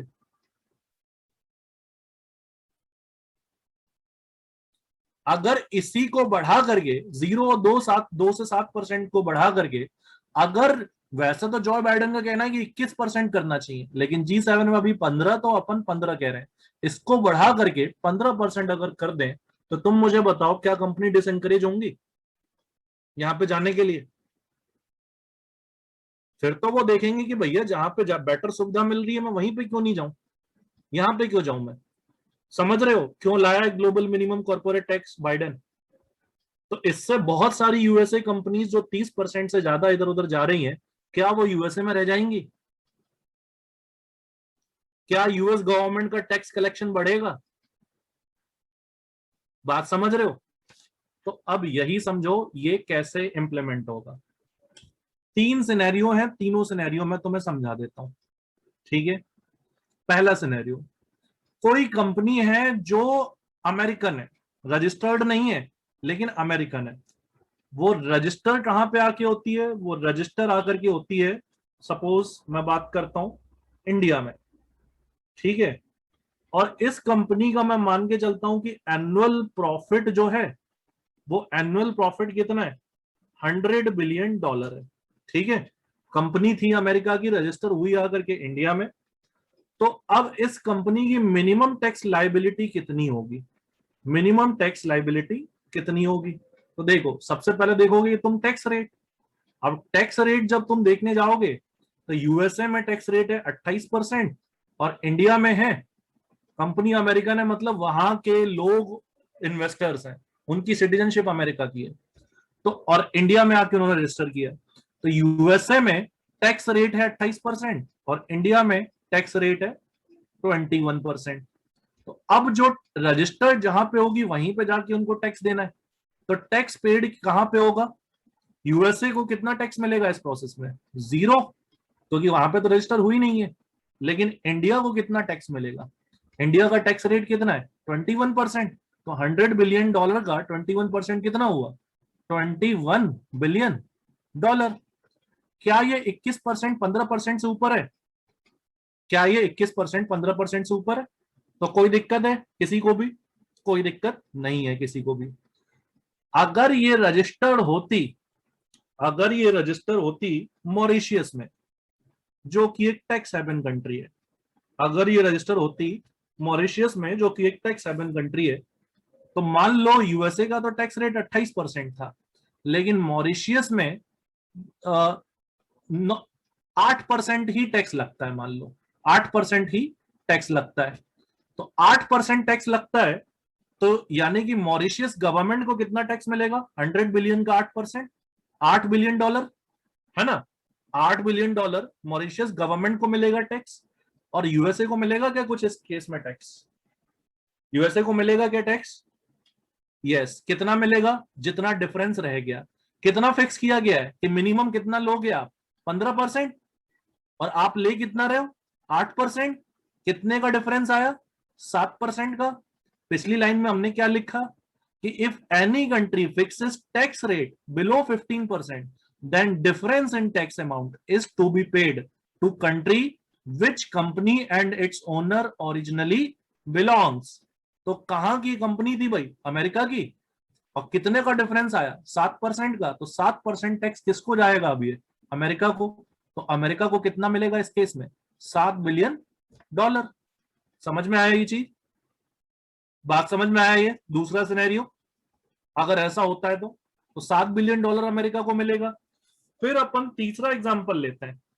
अगर ये कोई कंपनी है जो वो रजिस्टर है चाइना में, चाइना में, ठीक है, हाउ दे डिसाइड, उन्होंने G7 की ग्रुप में डिसाइड करेंगे अब ये कि इतना उनको मिनिमम टैक्स लेना है। अभी उस पे आएंगे, सॉवरेनिटी वाले कॉन्सेप्ट पे आएंगे। हाँ, ये कंपनी पे करेगी ना अमेरिका को। या तो ये 15% मिनिमम मॉरिशियस गवर्नमेंट अपने यहाँ पे टैक्स लगाए। क्या कह रहा हूं मैं यहाँ पे? यूएस में 28% टैक्स है, ये चले जाते हैं मॉरिशियस, मॉरिशियस में 8% है। तो क्या है ग्लोबल मिनिमम कॉर्पोरेट टैक्स का मतलब? कि या तो ये मिनिमम 15% लगाए, और अगर 15% लगा रहे हैं तो कोई दिक्कत नहीं है। अगर मान लो ये 15% लगाते तो $15 बिलियन चला जाता है इनके पास, यूएसए को जीरो मिलता, है ना? मॉरिशियस के पास $15 बिलियन चला जाता है, यूएसए को जीरो मिलता। लेकिन ये 15 लगा नहीं रही है, तो 8 लगा रहे हैं।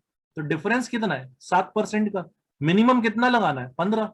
अब जो भी ये डिफरेंस आया है, अगर आप नहीं ले रहे टैक्स, तो ये डिफरेंस का पैसा आपको पे करना पड़ेगा उस देश को जहां से वो लोग आए हैं आपके यहाँ पे इन्वेस्ट करने। तो 7% का डिफरेंस है, तो $7 बिलियन किसको मिल गया? अमेरिका को। बात समझ में आया? ये बात समझ में आई? अब उसके बाद चाइना, चाइना का एग्जांपल लेता हूं। यूएसए में है 28%, और चाइना ने टैक्स लगा दिया 25%, है ना? उन्होंने 25% टैक्स लगाया। तो यूएसए को टैक्स कितना मिलेगा? जीरो। और चाइना को कितना मिलेगा? $25 बिलियन। तो क्या मैक्सिमम टैक्स लगाने पे कोई पाबंदी है? Countries to have freedom to fix tax rates above 15%। ये पॉइंट समझ में आ गया हमें? डिफरेंस वाला पॉइंट समझ में आ गया हमें? और ये तीनों पॉइंट समझ में आ गया हमें? कंपनी पे करेगी या फिर कंट्री? सेकंड केस में कंट्री को पे करना पड़ेगा। फिर सेकंड केस में अगर कंट्री 15% नहीं लगा रही, तो एक कंट्री की वो रिस्पॉन्सिबिलिटी है कि वो इसको पे करे, फिर या तो वो 15% बढ़ाए। तो इस तरीके से ये ग्लोबल मिनिमम कॉर्पोरेट टैक्स ला करके, समझ गए आप लोग कि टैक्स हेवन कंट्री के ऊपर किस लेवल का अटैक है ये? कितना बड़ा अटैक है ये टैक्स हेवन कंट्रीज के ऊपर? आ गया समझ में? अब तुम्हें मैं बताता हूं कितना फायदा है कितना नुकसान है। कंट्री कैसे पे करेगी?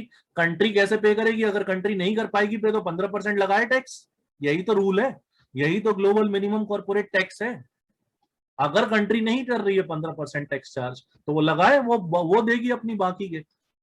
अमेरिका को देगी भाई, क्योंकि अमेरिका से आई थी ना वो कंपनी शिवानी, तो अमेरिका को देगी वो। अगर उसने 15% लगाया है, तो फिर यहां पर उसको कुछ नहीं देना अमेरिका को।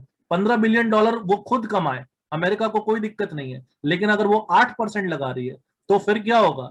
7% का डिफरेंस आया तो 7% जो भी पैसा बना वो कंट्री को पे करना पड़ेगा, अमेरिका को, $7 बिलियन यानी कि, और 8% उसने खुद चार्ज किया है तो उसकी कमाई हो गई $8 बिलियन। तो अब क्या करेंगे tax haven country? Tax haven country क्यों लगाएंगे फिर इतना कम टैक्स? वो तो 15 ही लगाएंगे फिर अगर ये रूल आ गया तो।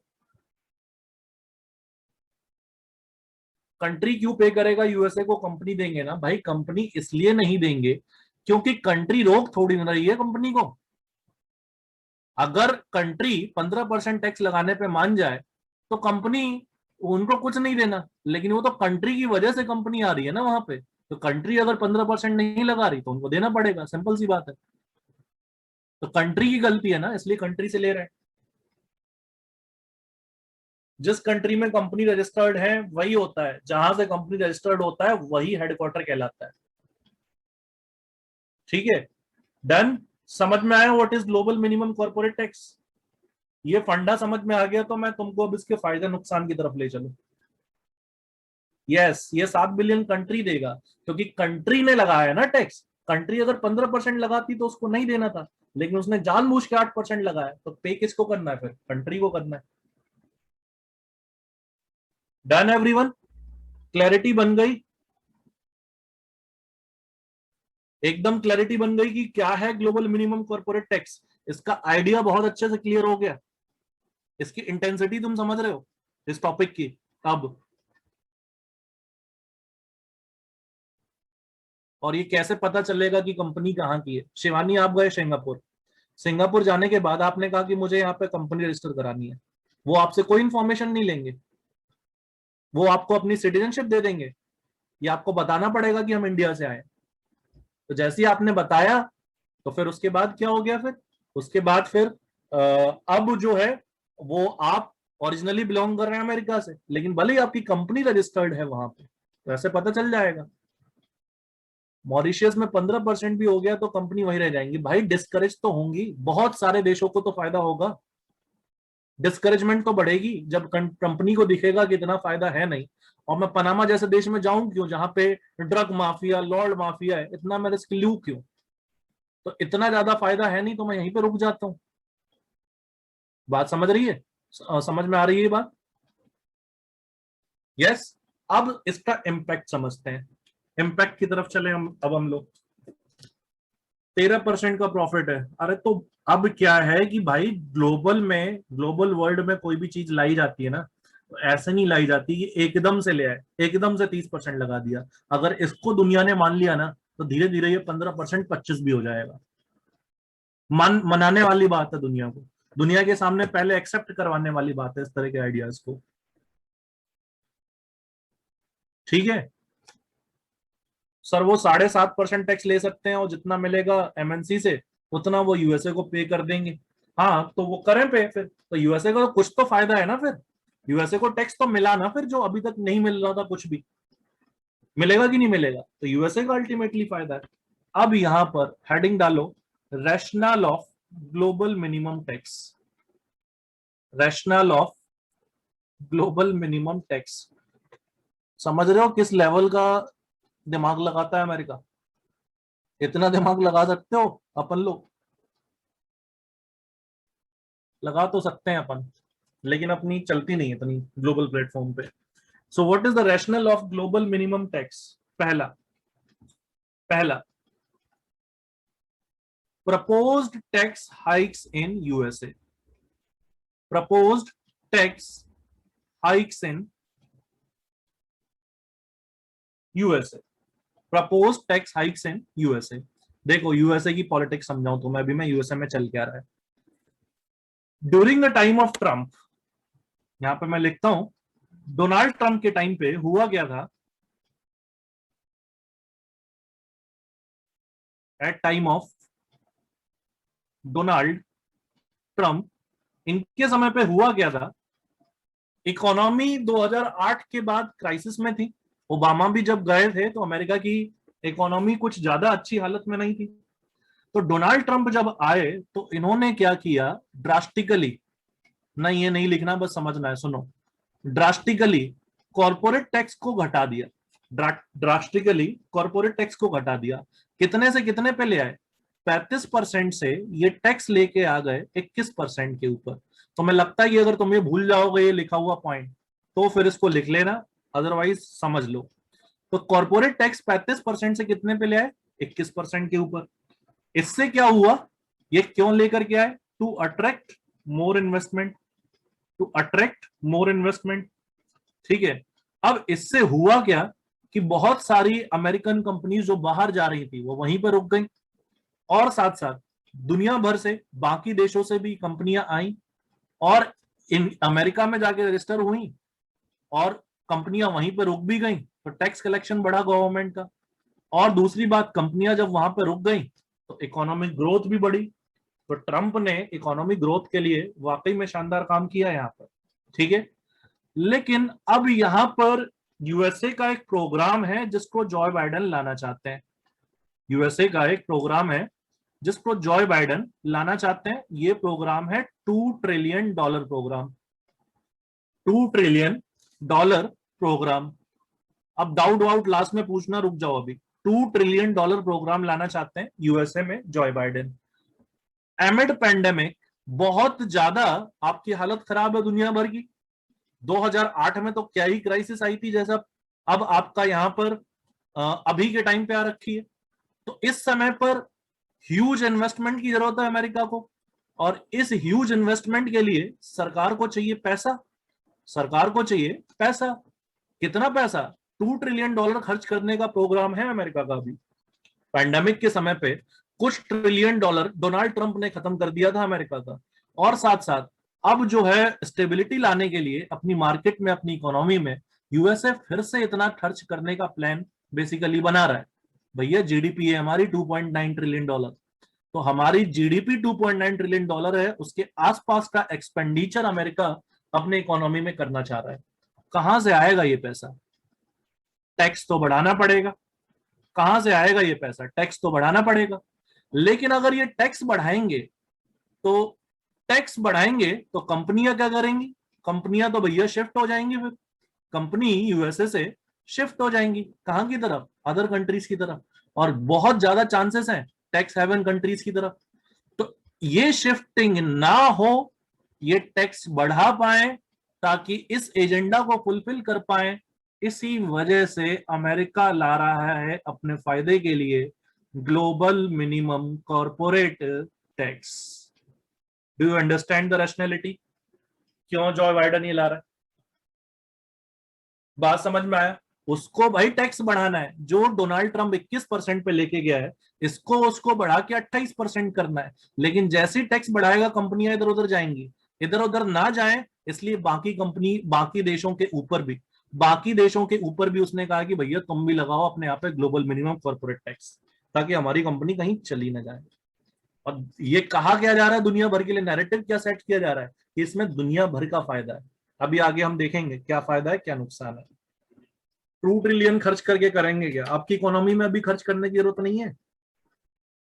$2 ट्रिलियन प्रोग्राम इकोनॉमी में इन्वेस्टमेंट है होगा इनके बहुत लार्ज लेवल पे, ताकि डिमांड को रिवाइव किया जा सके, इकोनॉमिक ग्रोथ को वापस से लाया जा सके, जैसे हमारी सरकार को भी करना पड़ेगा। ठीक है। अब उसके बाद दूसरा समझो, यहाँ पे दूसरा क्या टारगेट है इनका, क्या रैशनैलिटी इस प्रोग्राम के पीछे? तो टारगेट लो टैक्स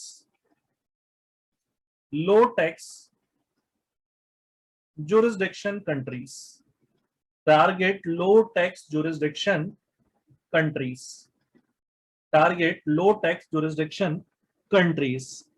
ठीक है। सबसे पहली बात, इन कंट्रीज में जो भी आपकी लो हेवन कंट्रीज हैं, टैक्स हेवन कंट्रीज जिसको हम लोग कह रहे हैं, ठीक है, इन कंट्रीज में दे हैव ऑलरेडी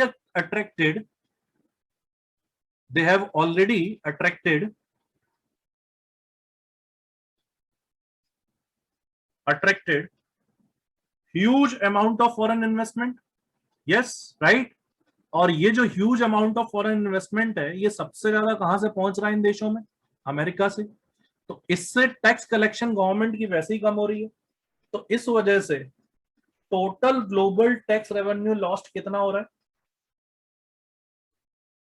तो ये आंकड़ा मैंने अभी आपको थोड़ी देर पहले भी दिया। 427 बिलियन डॉलर के आसपास। तो इस प्रॉब्लम को निपटाना भी ग्लोबल मिनिमम टैक्स का दूसरा एम है। तीसरा एम है टेक्नोलॉजिकल कंपनीज को टारगेट करना। टारगेट टेक्नोलॉजिकल कंपनीज जो बहुत बड़ी कंपनी मानी जाती है, Google, Amazon, Facebook, Apple, Microsoft, ये बहुत ज्यादा फायदा कमा रही है, पर इनकी बेस एरोजन है, प्रॉफिट शिफ्टिंग के कारण ये यूएस को नेग्लिजिबल टैक्स पे कर रही हैं। तो इनसे टैक्स पे करवाना, इनको टैक्स के दायरे में लेकर के आना, ये एम है यहाँ पर। तो यहाँ पर लिखो गूगल, अमेजन। अब इंडिया के ऊपर क्या इंपैक्ट पड़ेगा, बस मैं आ रहा हूं इसके ऊपर, तो उसको समझ के जाना। Amazon, Microsoft etcetera, these companies are earning high profit. These companies are earning high profit. These companies are earning high profit, but due to base erosion and profit shifting, base erosion and profit shifting,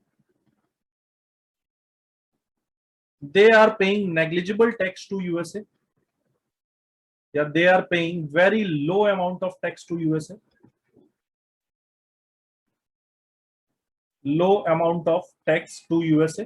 तो इन company को target करना aim है भाई global minimum corporate tax का। तो अभी देखो फ्रांस इन कंपनियों के ऊपर अलग से टैक्स लगाता है, अब वो हट जाएगा जब ग्लोबल मिनिमम कॉर्पोरेट टैक्स आ जाएगा। तो टेक्नोलॉजिकल कंपनीज को टारगेट करना है यहाँ पर, ठीक है। लिख लिया तो आगे बढ़े।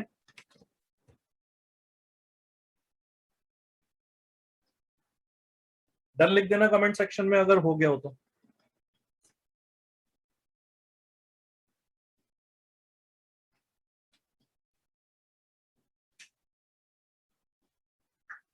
लिखो लिखो भाई लिखो।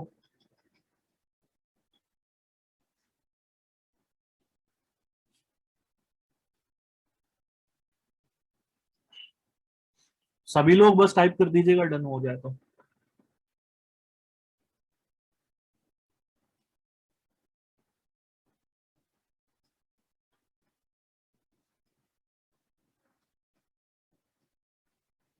Done right, okay. So let's move forward now. Then चौथा target, prevent race to bottom. ठीक है, ये सारे पॉइंट्स आपके द हिंदू आर्टिकल्स से लिए गए हैं और इंडियन एक्सप्रेस के कुछ आर्टिकल से लिए गए। ठीक है, तो बहुत अच्छे पॉइंट्स हैं ये, जो सारे के सारा मतलब कंटेक्स्ट है, इतना ही कंटेक्स्ट है जो है। सो fall in average corporate tax, fall in average corporate tax globally from 32% in 2000 to 23% in 2018। अब देखो जरा सा, अगर टैक्स हेवन कंट्रीज इस कंसेप्ट पे काम करें, अगर टैक्स हेवन कंट्रीज इस कंसेप्ट पे काम करें, लिखो लिखो लिखो जल्दी विधि लिखो जल्दी, स्क्रीनशॉट ले लो जरा सा, या मैं लास्ट में आता हूं, चलो इस पे फिर लिख लेना, जगह छोड़ दो जरा सा।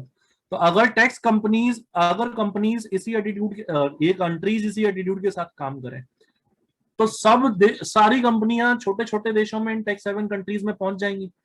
तो तुम मुझे बताओ, बाकी कंट्रीज इनको अपने यहाँ पे अट्रैक्ट करने के लिए क्या अपने देशों में कॉर्पोरेट टैक्स गिराएंगी कि नहीं गिराएंगी? क्या अपने देशों में कॉर्पोरेट टैक्स गिराएंगी? और जब एक कंट्री गिराएगी तो दूसरी भी उसको देख के गिराएगी, होड़ नहीं लग जाएगी फिर यहाँ पर? और इतनी बड़ी ये मेगा कंपनीज हैं, इनसे 20% टैक्स लो तो ये कोई बात है क्या? 30% टैक्स तो आप अपने इनकम टैक्स पेयर से लेते हो जो करोड़पति है, तो कॉर्पोरेट टैक्स आप ये 21-22% लोगे तो कोई बात है?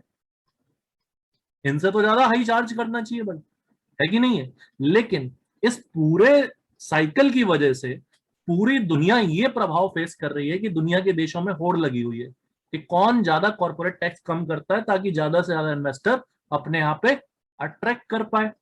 अब इसका कॉन्सिक्वेंस क्या है? इसका कॉन्सिक्वेंस क्या है कि गवर्नमेंट के पास फिर क्या होता है, टैक्स कम पहुंचता है। टैक्स कम पहुंचता है तो गवर्नमेंट, भारत जैसे देश, डेवलपिंग देश, फिस्कल डेफिसिट जो है वो फिस्कल डेफिसिट उनका हाई रहता है, उनके ऊपर उधार ज्यादा रहता है। लेकिन अगर सोचो ये ग्लोबल मिनिमम कॉर्पोरेट टैक्स आ गया तो कंट्रियों में होड़ नहीं लगेगी, एक मिनिमम टैक्स तो फिक्स हो जाएगा कि इससे नीचे नहीं जा सकते, और फिर उसके बाद यहां पर कॉर्पोरेट टैक्स की होड़ नहीं लगेगी तो टैक्स बढ़ेगा, फिस्कल डेफिसिट कम होगा, उधार कम होगा, गवर्नमेंट इफेक्टिवली काम कर पाएगी, गवर्नमेंट ज्यादा स्टेबल रह पाएगी और डेवलपमेंटल एक्सपेंडिचर बढ़ पाएगा क्योंकि गवर्नमेंट का टैक्स कलेक्शन शेयर बढ़ पाएगा। तो ये फायदा होगा आपका दुनिया भर को, जितने भी देश हैं उन सबको। समझ में आया कंटेक्स्ट सभी को कैसे, how it will prevent race to bottom? Do understand this context everyone, right? So India में क्या पोजीशन है, इंडिया ने भी अपने कॉर्पोरेट टैक्स को इसी रेस के चक्कर में 25% से घटा करके 22% पे ले आया है। एक और टैक्स होता है इंडस्ट्री के ऊपर लगता है, मिनिमम ऑल्टरनेटिव टैक्स, ये नहीं लिखना। सो यहां पर इसको भी घटा करके 18.5 से 15% पे ले आया है। ये जो होड़ लग रही है अट्रैक्ट करने की, इसी चक्कर में, और यही रुकेगा, यानी कि एक मिनिमम टैक्स लग जाएगा जब, तो फिर उसके बाद ये समस्या खत्म होगी और गवर्नमेंट का एक फिक्स टैक्स शेयर श्योर हो जाएगा आपका।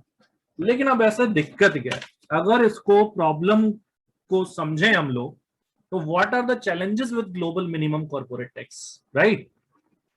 सो give down heading with me, challenges यहां पर क्या है, प्रोज एंड कॉन्स होते हैं। ये लिख लिया था स्लाइड सभी ने, ये स्लाइड सभी का हो गया था?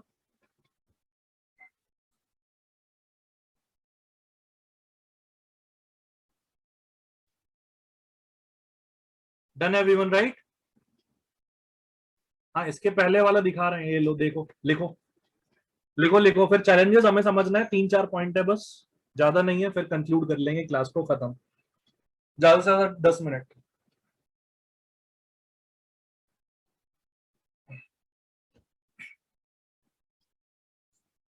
डन, ठीक है, चलो अब यहां पे चैलेंजेस देखो। चैलेंजेस ये है कि सबसे पहला चैलेंजेस ये है कि ये किसी का और इंटरेस्ट सर्व नहीं करेगा इतना ज्यादा जितना ये इंटरेस्ट सर्व करेगा, किसका? यूएसए का।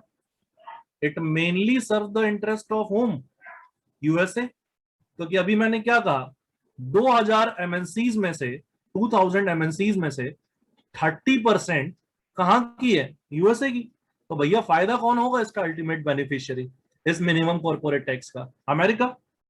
और ये क्यों ला रहा है अमेरिका? अभी मैंने समझाया आपको, $2 ट्रिलियन स्पेंडिंग प्रोग्राम। तो ये मेनली उनके इंटरेस्ट को सर्व करने के लिए, ग्लोबल इंटरेस्ट सर्व होगा कि नहीं होगा डेट इज, ये तो अभी श्योर नहीं है, पर यहां पर दूसरा पॉइंट ये है कि it is against the interest of poor and developing countries. It is against the interest of poor and developing countries. It is against the interest of poor and developing countries. क्यों?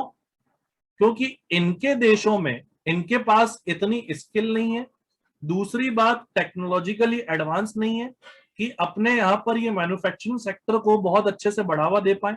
तो इन क्षेत्रों में manufacturing sector को बढ़ावा मिलता है तब जब बाहर से आकर के इन्वेस्टमेंट होती है, तब जाकर के इन क्षेत्रों में आपका एम्प्लॉयमेंट बढ़ता है और देशों की स्थिति सुधरती है। ऐसे करके डेवलपिंग कंट्री को बहुत बड़ा सहारा मिलता है फॉरेन इन्वेस्टमेंट के माध्यम से, और इस तरीके से उनकी जीडीपी ग्रोथ बूस्ट होती है। अब ये जो डेवलपिंग कंट्री है, इस वजह से बाहर से अट्रैक्ट करने के लिए अपने देशों में टैक्स रेट कम रखते हैं, है ना, ताकि आए ये कंपनियां इन्वेस्ट करें, और इन्वेस्ट करने के बाद यहाँ पर वो इंफ्रास्ट्रक्चर भी डेवलप हो, उनके यहाँ पे एम्प्लॉयमेंट भी जनरेट हो, इकोनॉमी को बूस्ट भी मिले। लेकिन जब ऐसा फिक्स कर दोगे भाई, तो इनके ऊपर सीधा सीधा अटैक कर रहे हो आप एक तरीके से। It is against the interest of poor and developing countries, and it is against the interest of countries like India also. Are you getting my point? समझ में आया सेकंड पॉइंट सभी को?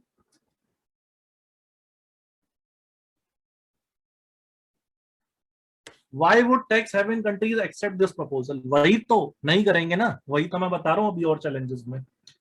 यही तो कंक्लूजन देखना है। और इसलिए मैंने क्या कहा था लेक्चर के शुरुआत में, मैंने एक बात कही थी, अगर आपने नोट की हो तो, ये टॉपिक केवल इस साल के लिए नहीं, आने वाले सालों के लिए भी इंपॉर्टेंट होने वाला है।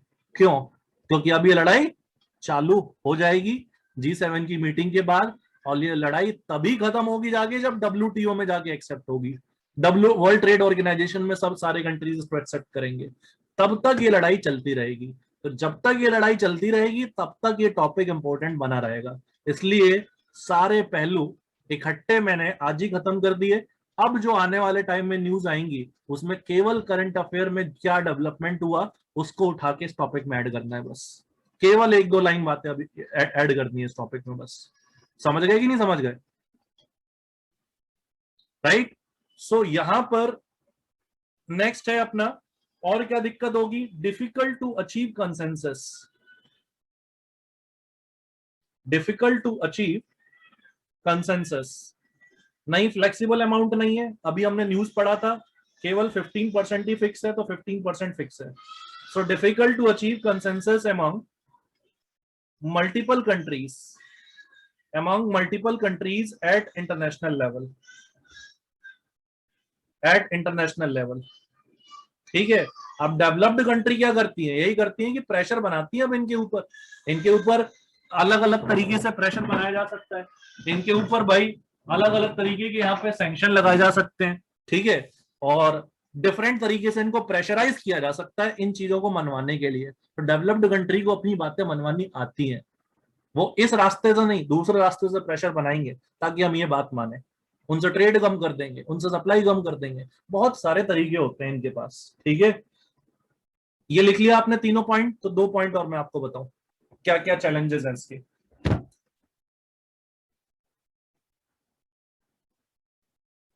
This proposal is not beneficial for India also. Analyse करना पड़ेगा। इंडिया में कॉर्पोरेट टैक्स 21% है, और हो सकता है, बिल्कुल सही बात है। देखो अभी क्या होता है, एक बात समझना जरा सा। टैक्स हेवन कंट्रीज है, टैक्स हेवन कंट्रीज जो है, उस टैक्स हेवन कंट्रीज के माध्यम से ही भले ही हमारी सरकार टैक्स नहीं लेती, लेकिन जो अभी वाला सिस्टम है, अभी वाला जो सिस्टम है, उसमें कम से कम ये तो होता है कि इस रास्ते से इंडिया एक बड़ी मार्केट है, तो कंपनियां आ जाती हैं, कंपनियां इन्वेस्ट करने इंडिया आ जाती हैं। भले ही वो अपना टैक्स बचाती हैं, लेकिन आती तो है इंडिया। भले ही हमें टैक्स ना देती हो, लेकिन फॉरेन डायरेक्ट इन्वेस्टमेंट तो बढ़ता है हमारा, क्योंकि हम मार्केट है, कंज्यूमर मार्केट है, हम दुनिया के सबसे बड़े। राइट। तो इस वजह से यह व्यवस्था इंडिया में सिंगापुर मॉरिशियस से बहुत ज्यादा एफडीआई लाने का काम करती है। सिंगापुर मॉरिशियस अपने बहुत बड़े सोर्स हैं एफडीआई के। अगर आप उनके ऊपर फोर्स करोगे ऐसी बातें, तो सिंगापुर मॉरिशियस ही नहीं पहुंचेंगी कंपनियां रजिस्टर करवाने, तो इंडिया का भी एफडीआई शेयर घट जाएगा। एफडीआई शेयर घट जाएगा तो इंडिया के लिए दिक्कत है। तो भले ही टैक्स कलेक्शन कुछ बढ़ जाए, लेकिन हमारा एफडीआई कम कम हो जाएगा भाई, सिंपल सी बात है। और टैक्स कलेक्शन भी नहीं बढ़ेगा। कौन आके इन्वेस्ट करेगा यार हमारी कंट्री में डायरेक्ट 21% के ऊपर? इसलिए तो डायरेक्ट इन्वेस्टमेंट कम है यहाँ पर, चैनलाइज होकर के आते हैं अपने यहाँ पे इन्वेस्टमेंट। समझ रहे हो? तो इंडिया के लिए क्या नुकसान है यहाँ पे? भले ही हमारी सरकार टैक्स कलेक्ट नहीं कर पाती, लेकिन being a consumer market, in channel के माध्यम से इन्वेस्टमेंट हमारे यहाँ पे आती जरूर है। Do get my point? ठीक है। चौथा point, fourth point, it goes against the principle of. तीसरा पॉइंट नहीं समझ में आया। तीसरा पॉइंट मैंने कुछ नहीं लिखा, बस यही लिखा है कि एक ऐसा टर्म है जिससे बहुत सारे देशों के बीच में कंसेंसस बनना, एग्रीमेंट बनना पॉसिबल नहीं है, लड़ाई चलती रहेगी। यही लिखा है तीसरा पॉइंट। चौथा point, it goes against the principle of sovereignty. It goes against the principle of, goes against the principle of what? Sovereignty. As country would, as country would, भैया टैक्स क्या फिक्स करना है क्या नहीं फिक्स करना, ये तो हमारी बात है ना। अपने देश में हम क्या टैक्स फिक्स करें ये भी तुम बताओगे क्या हमें? तो फिर हमारी इंडिपेंडेंसी काहे की रही, फिर हमारी ऑटोनॉमी काहे की रही? कि अगर हमारे देश के टैक्स भी तुम डिसाइड कर दो तो हमारी देश की सरकार तो तुम ही हो गए। हम कहाँ रहे फिर अपने सरकार? हमारे देश में तुम, अगर तुमने टैक्स डिसाइड कर दिया तो। So it goes against the principle of sovereignty as country would lose their freedom to fix, freedom to fix low taxes, freedom to fix low taxes, ठीक है। अब पांचवा पॉइंट, अगर ये पुअर और डेवलपिंग कंट्री में अगर ये लागू हो गया और इन्वेस्टमेंट उन तक नहीं पहुंची, डेवलप्ड में ही रुक गई, तो भैया जो इनकम इनइक्वालिटी है डेवलप्ड और डेवलपिंग कंट्री के बीच में, वो सडनली इंक्रीज होते हुए दिखेगी, और ये तो अच्छी बात नहीं है। फिर disparities between developed and developing countries would increase. So these are the impacts. Developing countries would increase. भाई पूरे देश में हर एक कंपनी जो आ रही है सब पे लागू होती है, every sector. So disparities between developed and developing countries would increase. तो क्या आप एग्री कर रहे हो ये 5 पॉइंट से? जो ये मैंने 5 पॉइंट बताया मैंने आपको, क्या ये वैलिड पॉइंट्स हैं, जेन्युइन पॉइंट्स हैं? और ये ऐसे पॉइंट्स हैं कि जो बहुत बड़े लेवल पे अफेक्ट डाल सकते हैं, इनका इम्पैक्ट बहुत बड़ा है, बहुत इम्पैक्ट लार्ज है, राइट। सो ये पूरा टॉपिक था आपका ग्लोबल मिनिमम कॉर्पोरेट टैक्स का टॉपिक। इंडिया के एफडीआई पर इम्पैक्ट ऐसे करेगा कि जब सिंगापुर और मॉरिशस को भी 15% लगाना पड़ेगा, तो वहीं पे नहीं आएंगी कंपनी अमेरिका से या जर्मनी से या यूके से, वहीं पे नहीं आएंगी, तो इंडिया आना उनका मुश्किल है फिर थोड़ा सा। वो इसलिए वहां पे आती हैं क्योंकि भाई वहां पे उनको कोई टैक्स देना नहीं पड़ता, और उस रास्ते फिर इंडिया में आ जाती हैं। तो अब अगर वो यहाँ पे है, तो वो फिर तो वो कहीं पे भी जाके ट्रेड कर ले, कहीं पे भी जाके अपना एस्टेब्लिश कर ले। यस। तो अब कितना निगेटिव है कितना पॉजिटिव है, ये अब इकोनॉमिक एनालिस्ट बताएंगे। ये ऊपर ऊपर से जितना भी पॉइंट ऑफ व्यू आया है, मैंने न्यूज़पेपर्स में जितना भी ओपिनियंस आ रहे थे, बिल्ड हो रहे थे इसके दौरान, उन सब बातों को मैंने आपके सामने रखने का काम किया है। लॉन्ग रन में क्या इम्पैक्ट होगा इंडिया के ऊपर, ये अपने इकोनॉमिक एनालिस्ट बताएंगे, अपने आरबीआई बताएगी, एक्सेप्ट करना है कि नहीं करना है, तो वो उस पर डिपेंड करेगा। उसके लिए आप इस न्यूज को फॉलो करते रहेंगे। लेकिन मुझे लगता है कि यहाँ पर कंट्रीज की कोई लिमिट है क्या कि मैक्सिमम कितना तक रख सकते हैं? मैक्सिमम की कोई लिमिट नहीं है, मिनिमम की लिमिट है 15%, जो लाने जा रहे हैं। अभी लाया ही नहीं गया, लाने जा रहे हैं G7 की मीटिंग के दौरान। फोर्थ पॉइंट में सॉवरेनिटी कहां इन्फ्रिंज हो रहा है? अरे भाई आपको कोई कहे आपके देश में टैक्स है 2%, और आपको कोई कहे कि यहां पर आप 15% लगाओ, तो आपके देश का टैक्स मैं डिसाइड करूंगा कि आप डिसाइड करोगे खुद? अगर आप डिसाइड नहीं कर पा रहे हो, मेरे फोर्स होने पे आप कर रहे हो डिसाइड, तो फिर आपकी सॉवरेनिटी कहाँ है? फिर आप कहाँ फ्री रहे फिर? ठीक है, हाँ अब बताओ किसके क्या डाउट है? रुक जाओ, मैं बारी बारी से डाउट लूंगा। फिस्कल डेफिसिट किसको कहते हैं? फिस्कल डेफिसिट इसको कहते हैं जिसमें सरकार की आमदनी जो होती है वो सरकार के खर्चे से कम होती है, उसको कहते हैं फिस्कल डेफिसिट। लेट से कोई कंपनी अभी मॉरिशस में रजिस्टर्ड है, पर अगर ये पास होता है कि क्या वो अपने आप को रजिस्टर करके वहां से अमेरिका में जाके अपने आप को, बिल्कुल कर सकती हैं, वो मूव तो कभी भी कर सकती हैं, मूव करने में कोई रिस्ट्रिक्शन नहीं है। अब रुक जाओ बारी बारी से, एक सेकंड एक सेकंड एक सेकंड। अगर टैक्स हेवन कंट्री अपना टैक्स 15% कर देंगी, तो यूएसए को क्या बेनिफिट होगा जिसका टैक्स तो 15% से ज्यादा है? यूएसए से इन देशों में जाने के लिए कंट्रीज जो हैं वो इतना इंकरेज नहीं होंगी। मेन बात होती है माहौल की, एनवायरमेंट की, फैसिलिटीज की, सुविधाओं की। वो अमेरिका में कई ज्यादा है कंपनियों के लिए इन देशों में जाने के बजाय। तो ज्यादा डिफरेंस अगर प्रॉफिट में नहीं मिल रहा है तो वो नहीं जाएंगी, डिसएनकरेज होंगी जाने के लिए। ठीक है। और जिनको कोई डाउट नहीं है वो लीव कर सकता है। और बताओ जरा सा, एक सेकेंड मैं बारी बारी से पढ़ रहा हूँ डाउट सबके, आप कमेंट बॉक्स में टाइप कर दो बस। आ रहा हूं मैं, एक सेकेंड हैंग हो गया थोड़ा सा, रोके रहना, मैं डाउट सॉल्व कर दूंगा सबके, कोई दिक्कत नहीं है। हाँ एक सेकेंड। मैक्सिमम लिमिट तो कोई 40-45% भी रख सकते हैं क्या? 40-45% लिमिट रखोगे मुस्कान, तो आपके देश में कौन आएगा कंपनी लगाने? कोई इन्वेस्ट ही नहीं करेगा, तो इसलिए ज्यादा भी नहीं रख सकते। Please explain first point of rational. Rational में फर्स्ट पॉइंट यही है कि भाई अमेरिका में, अमेरिका की ही सबसे ज्यादा कंपनियां बाहर जाती हैं इस तरीके से, इसलिए उनको रोकना एम है। तो ये अमेरिका के फायदे की बात है, इसलिए अमेरिका के इंटरेस्ट में है ये फैसला। ठीक है। अगर टैक्स हेवन कंट्री अपना टैक्स 15% कर दे, ये तो हो गया ना डाउट। ठीक है। How do countries like Panama and Singapore run without taxes? भैया इन्वेस्टमेंट है उनके यहाँ पे बहुत बड़ी, कंपनीज वहां पे रह के फंक्शन कर रही हैं और विदाउट टैक्स नहीं, मिनिमम टैक्स चार्ज पे कर रही हैं, तो दबा के कंपनीज पहुंच रही हैं। हर लोग एम्प्लॉयड हैं, एम्प्लॉयड सभी लोग हैं, तो सबके पास पैसा ज्यादा है, पैसा ज्यादा है तो वो पे करते हैं सरकार को अपनी इनकम टैक्स। गरीबी नहीं है वहां पे फिर।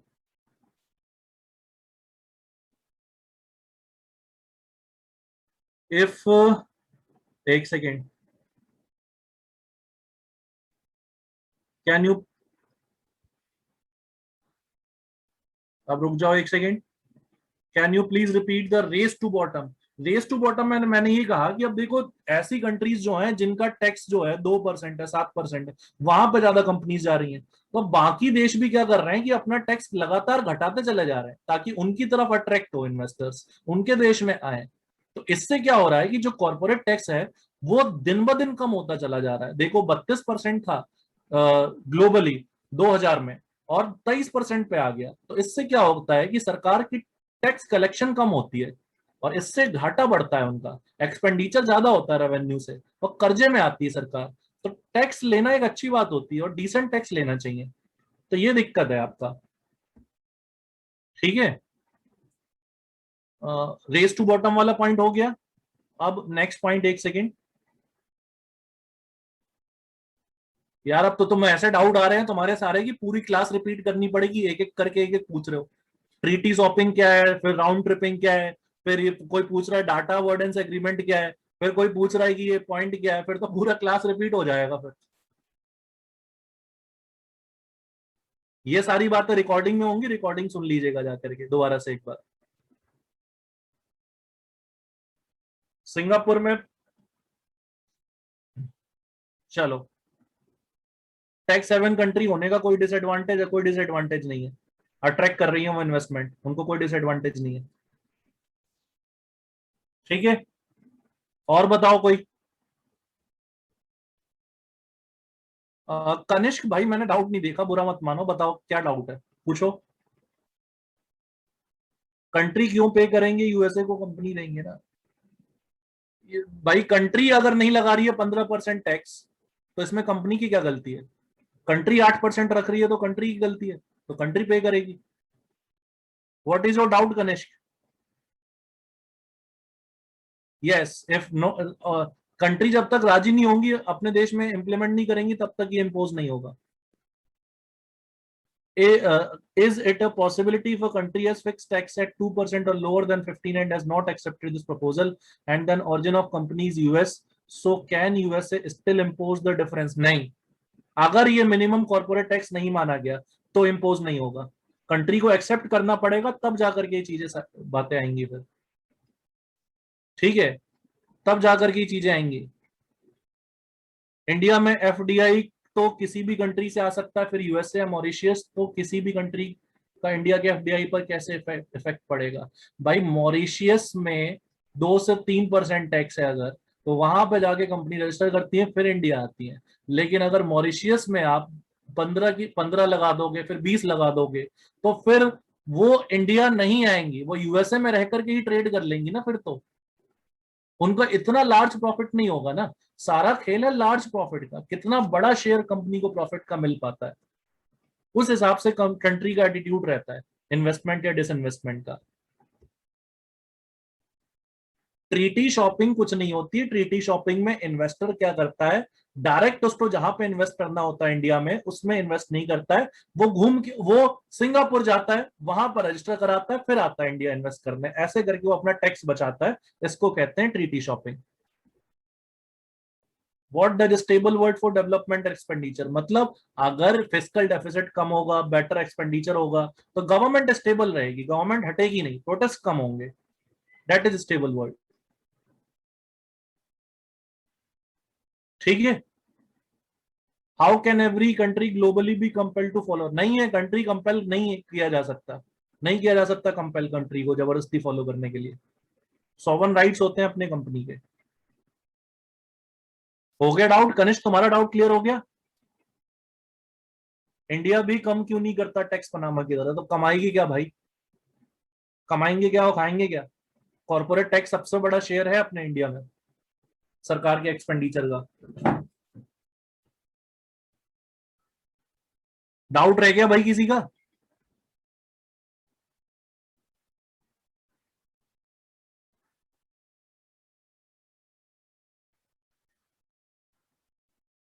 ठीक है, क्लियर? कोई और डाउट है किसी को टॉपिक से related?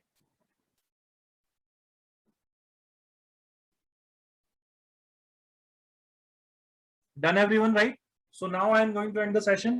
So thank you everyone and good night to all of you. I hope you have understood the topic very clearly, right? Okay, I am showing the screenshot. ले लो इसका screen slide से screenshot ले लो जल्दी से.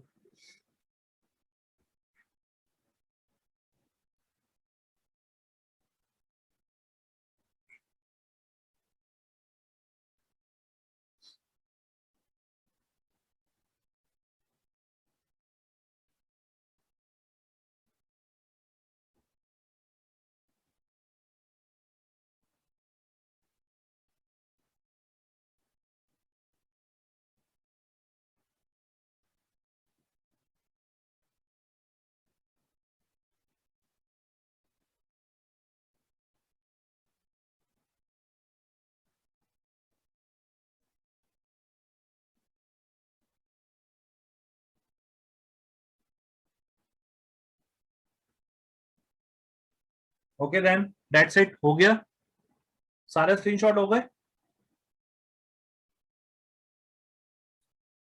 ठीक है, so thank you everyone and good night to all of you.